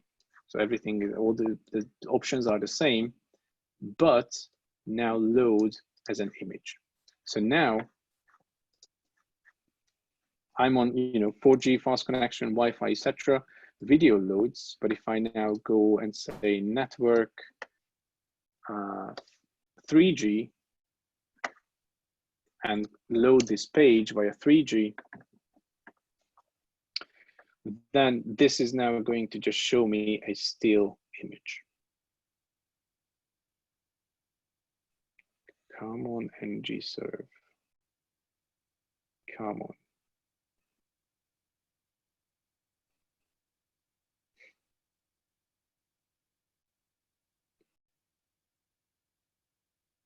Anyway, there's going to be an image. There you go. So now it's an image. So with this, you're very cautious because usually there's a correlation between the amount of data plan that a particular person has and the speed of the network that they have, right? So here, this is just an assumption, and we assume if this person has a slow internet, first of all, we don't want them to wait for the page to load a video and buffer a video because, but we still want to give them a visual experience, right? It's much better to show a heavily optimized image because again, we have F-Auto, Q-Auto and all this stuff added to it than to show a video that keeps on buffering, right? They can still see, okay, there's some visual stuff here. Alternatively, now that you have access to all these things, you could actually have a button here that says, we noticed you're in a slow connection.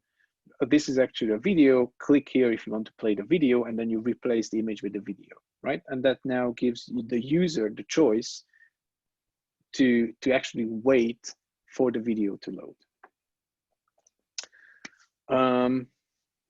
Okay, one last thing, which I just thought was very interesting because I learned about that recently as well. So Angular enabled differential loading in version 8 of the product. So that means that what they can do is generate two bundles, generate a bundle that is, ES 2015, it has the latest JavaScript features, but also generate a different bundle for older browsers. Okay, so the way you enable that is you have this a browser list here. So this is part of any Angular project that you create. It's a browser list RC file. And if you want to enable support for older browsers, all you need to do is use browser list and use the browser list sort of syntax to enable support for, like IE 9 and 10. So if you want to do IE 11, all you need to do is remove this not from here and not from here, And now Angular is going to generate a bundle that is going to be compatible with IE9 and IE11 as well. And the way it is going to do that, it's going to be using differential loading. Differential loading is a very interesting feature of Angular.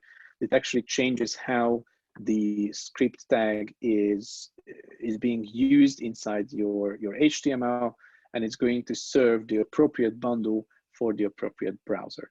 But this was kind of baked in Angular 8, but I think they changed it, because now you have to come into this browser list file and change things around in order to get it to work.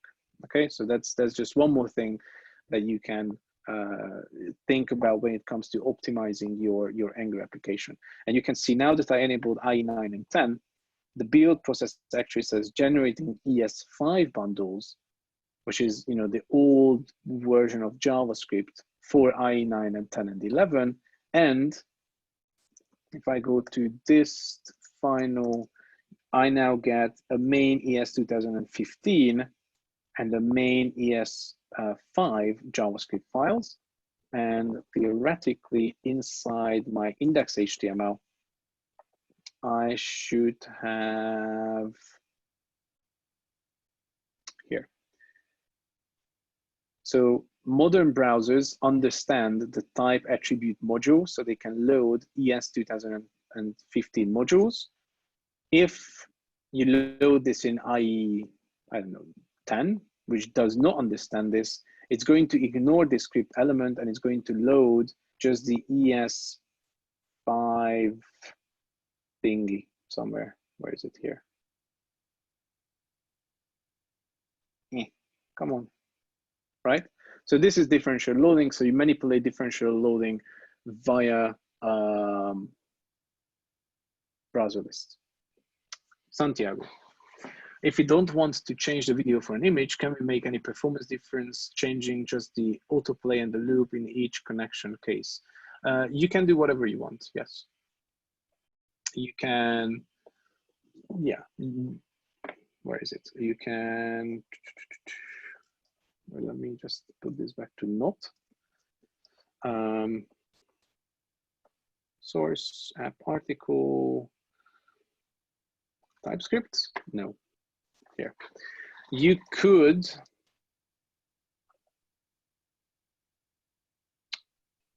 I think we have Q auto for the video as well. Hold on, I'm not sure. Let's see.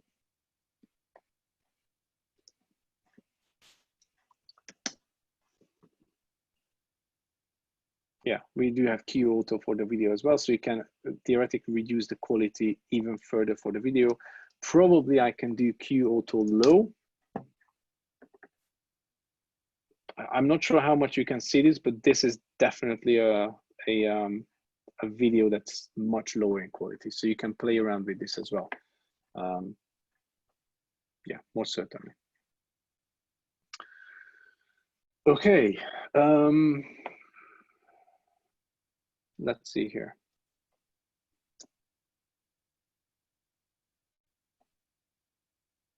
I believe I talked about everything that I wanted.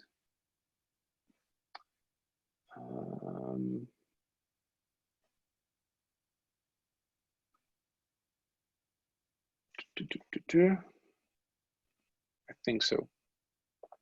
So, all in all, just to start to wrap up, someone said it right. Who was that? Who said that? It was towards the end here.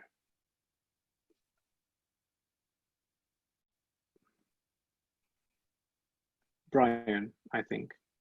Angular SSR, PWA, lazy loading, lazy size, maximo rendimiento. I think that's, yeah, that's spot on. And Cloudinary. I've worked there, so I have to say that. But so basically, take a look at your applications now that you go back to work, you go back to your projects. Take a look at your projects. Take a look at your code. See if you can benefit from lazy loading modules, or even if you even if you think, oh, none of my modules are actually doing anything computationally heavy, still go ahead, you know, try out what happens when you do lazy loading of your modules. Try to do lazy loading for your images. Always try to load images that are visible to your users. Definitely optimize your images. Try to, you know, optimize your videos as well if you have. Remember, videos, if they are muted, shouldn't have a sound channel or an audio channel. It's not needed. Try to run these coverage tests. Try to see using Chrome Dev Tools to try to see how much of your CSS, how much of your JavaScript is being used. Try to see what your Lighthouse score is. Then in the Lighthouse report, you're going to get very specific instructions. I think that's what we wanted to try as well. Very specific instructions with regards to what needs to be fixed. What did I do?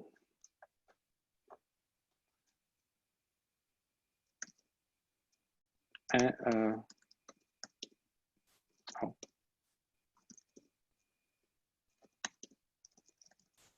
There. What else did we talk about? If you have fonts and you want to make sure that those fonts are loading, you want them to load fast. Actually, I meant to mention that as well. Quite recently, Google added a feature so that when you link to Google Fonts using your HTML, you can actually specify only the words or only the characters that you want to bring in from the font. Again, that is going to help with optimizing your entire application. Brian, hay una forma de suscribirse al tipo de conexión por si cambia de 4G a 3G o 2G, I don't know how to pronounce it, y notificarle al cliente que es posible que no funcione bien el app en base al internet o detectar si no hay internet y poner una pantalla hasta que vuelva a haber conexión y que no fallen las peticiones. You can do that, yes. Let me just think.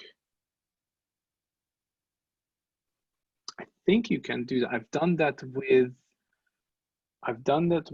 the, let me see.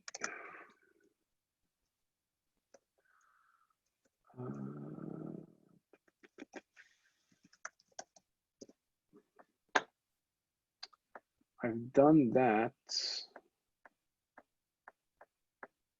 Where is that repository? Is not here.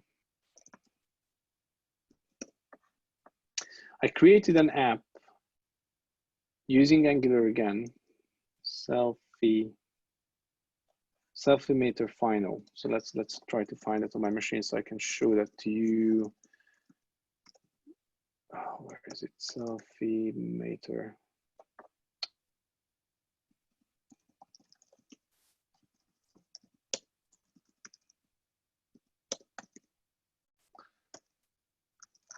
Let's see if that works. So I've done this with the online and offline status.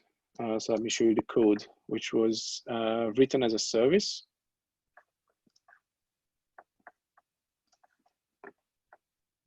So I created a observable, and I said if, so navigator online is very similar to, you know, navigator of effective type. So navigator online is going to be true if someone is online and false if someone is offline, i.e. without an active network connection. So I created this service that basically says, you know, someone is online, someone is offline, and I can reuse this service within the application itself. And so the app is now on 4,200. And what it does, oh, no, online. Okay, so very mature pictures, but basically it allows you to, you know, take an image of yourself, selfie, obviously. But when you're offline, You see, I put this message you're offline automatically just by changing this. And what happens now in the app is that I can take a picture. I don't know if Zoom is using my camera. What's going to happen here? Nothing. But I could now take a picture of myself, upload that picture, and because the app knows that I'm offline, it's going to wait until I'm online again to upload the image. So when I come online, it's now going to upload the image and put it into the feed. But now it's completely broken. Anyway, so short answer, yes, you can do that, I think, by using a service. Dave, what about a progressive web app performance improvement? I know service workers could cache some assets and similar stuff, covering offline issues too. I did mention that before. You can use service workers. You can proactively cache assets and then just serve those assets back from the service worker cache, and that's going to help with the performance. We did talk about that as well before, so you can absolutely do that. Tamas, another thing that I think is important for the performance of Angular apps is the change detection strategy for the stateless and stateful components. I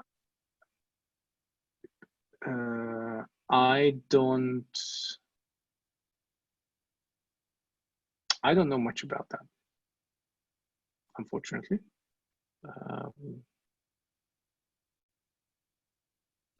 I believe you that it is important. I don't know if anyone else knows about. Well, in this case, I think Johan is referring to the option of that you have in Angular of changing how the detection strategy works on Angular. The basic or the default one is to re-evaluate like every amount of milliseconds and go over every component and see if any input change has changed. And the other one is unpush that will trigger changes and reevaluate and re-render and all of this stuff only when the inputs change. Yeah. Okay. I guess in that case that's useful as well. So thank you for that addition. And por acá comparto un servicio que realice para saber cuando una persona está online o offline. Yeah, so that's something that I shared as well. Juan Camilo, how much it affects in performance terms, removing Zone.js and taking all by ourselves. Okay, so you're asking whether you can remove Zone.js and whether that's going to help if you create your own change detector strategy. I never created my own, so I can't tell you that. Again, don't know. If anyone from the panelists has an idea, then I would be more than happy to hear any experience removing Zone.js from the project and doing your own change strategy, change detection strategy. Well, in my case, I haven't done that before either. So yeah, I'm okay. The same as you. Probably. Okay. Yeah. No, me neither. Okay. And then I share this page to review the change detection strategy. Okay, let me click on that. Thank you for that link. I'll read that later. Okay. Right, questions, as in more questions if you have, because I think I'm done. I have a few more slides to show you, but other than that, I think the material that I wanted to cover is covered. So let's open the stage for a few questions.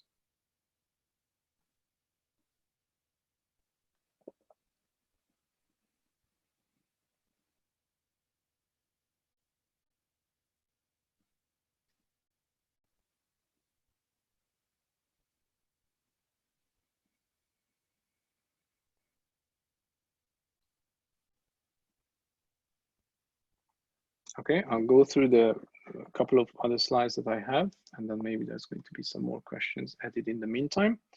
So, okay, we are here. Okay, so a couple of tools as links that you may want to be familiar with. There was a question about measuring and stuff. There are some tools, most of these are from Google. So there's this thing called the impact calculator. So the impact calculator is basically going to do a test on your site. I don't know what website to test now.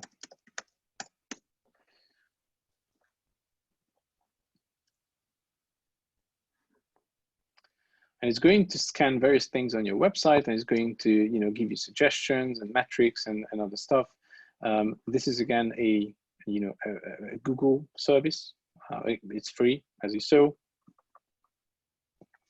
and it's going to give us a report fairly shortly.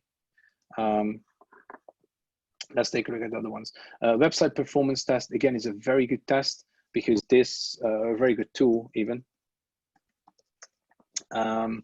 You can select test locations, test the devices, test browsers, and then you can run a test, and you're going to get performance reports based on the values that you selected. Obviously, there's a queue, so you have to wait because there are lots of people trying to do these tests. There's the media speed test as well, which is a tool that Cloudinary created in conjunction with the web speed test project. So you enter your website, and what we're going to analyze are the images, and only the images on your website, and then you're going to get an overall grade for the site, and then an overall grade for each of your images. So very similar to what Lighthouse is doing essentially. But this is in a more visual format. Then you have page speed insights. Again, this is a website or a tool by Google, which lets you analyze your page. So let's see. This is your mobile site speed is 2.5 seconds units seconds in United States on a 4G connection. So this is good. Okay, you can now change this to a 3G connection. Learn how to optimize for your mobile, boost your speed, etc. So this gives you a very thorough report about your particular site. So this was the first thing.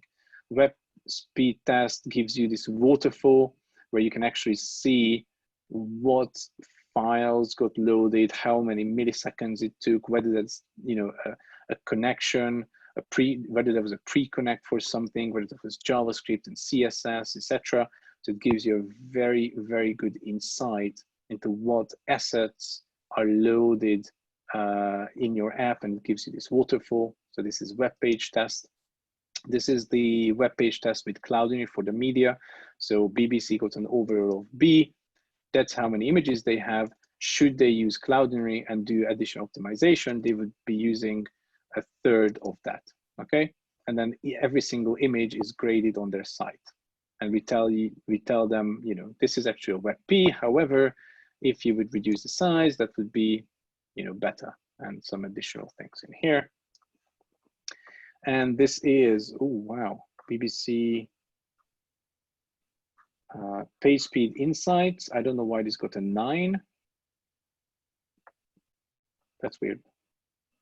Anyway, this is almost like a Lighthouse test online kind of thing that you see here.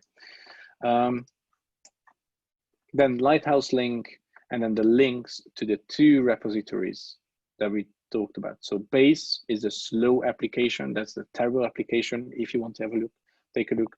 Final Fast, that's the application that we arrived to. So that's the well-performing application on GitHub. And so let's just do a final test. That was, where is it? Node server.js. So HTTPS. So let's do a final performance review.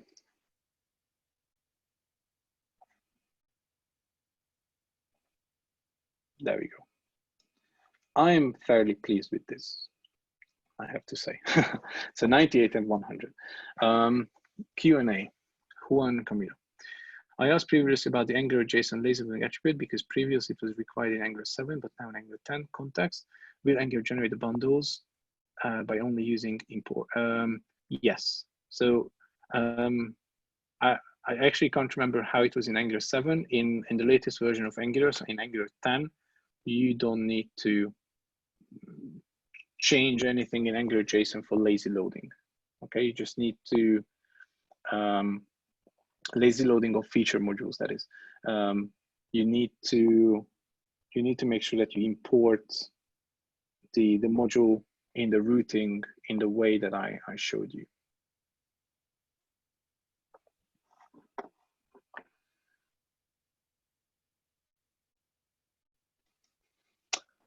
All right. Tamas, yes.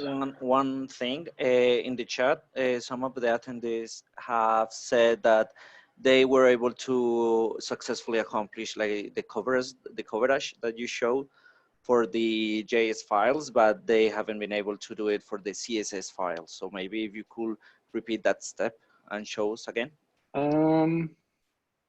Okay, I didn't do anything special. So I went to DevTools. You know, I said that you need to do show coverage if you don't have that enabled. This was Shift Command P on a Mac. I think, you know, Shift Control P maybe on Windows. So once you have show coverage, add it to your drawer. You click, you know, on your drawer panel here. Go to more tools, find coverage. And frankly, I just did refresh and it's here. I didn't, maybe check the filter. Other than that, I don't know. You should see that. Like, as you see, I'm not doing anything special here. You then click on it and then you can see the CSS here. So I'm not sure whether that's helpful or not. And another thing is that some attendees are asking for the links that you just showed. So maybe if you could place like that single slide in any of the repos that you just shared or. Okay, so yeah. Okay, wait, let me. So I'm going to copy these. One sec. I'm going to copy them in the chat, okay? I'm going to copy them one by one. I think they will have access to the slides anyway, right? So I'm going to send the slide. I know I was supposed to send the slides to you, but I forgot. But my slides contain all these links. I'm just copying them to the chat. So 1 second. Yeah, that's awesome. And also, if later you could share the slides with us, and then we could forward all those slides to all the attendees as well through email. Yeah, I'll definitely do that after the talk. I'll share that with you. And one more link.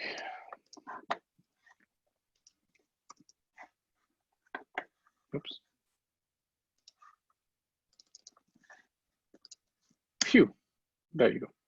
And I sent it to all panelists and attendees. Cool.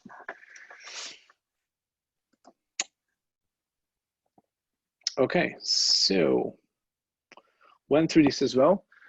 So, ladies and gentlemen, that was it. Muchísimas gracias. I hope you enjoyed this. This was a very full session.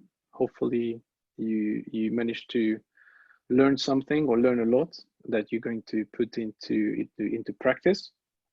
I think I forgot to mention, but I'm on Twitter, of course.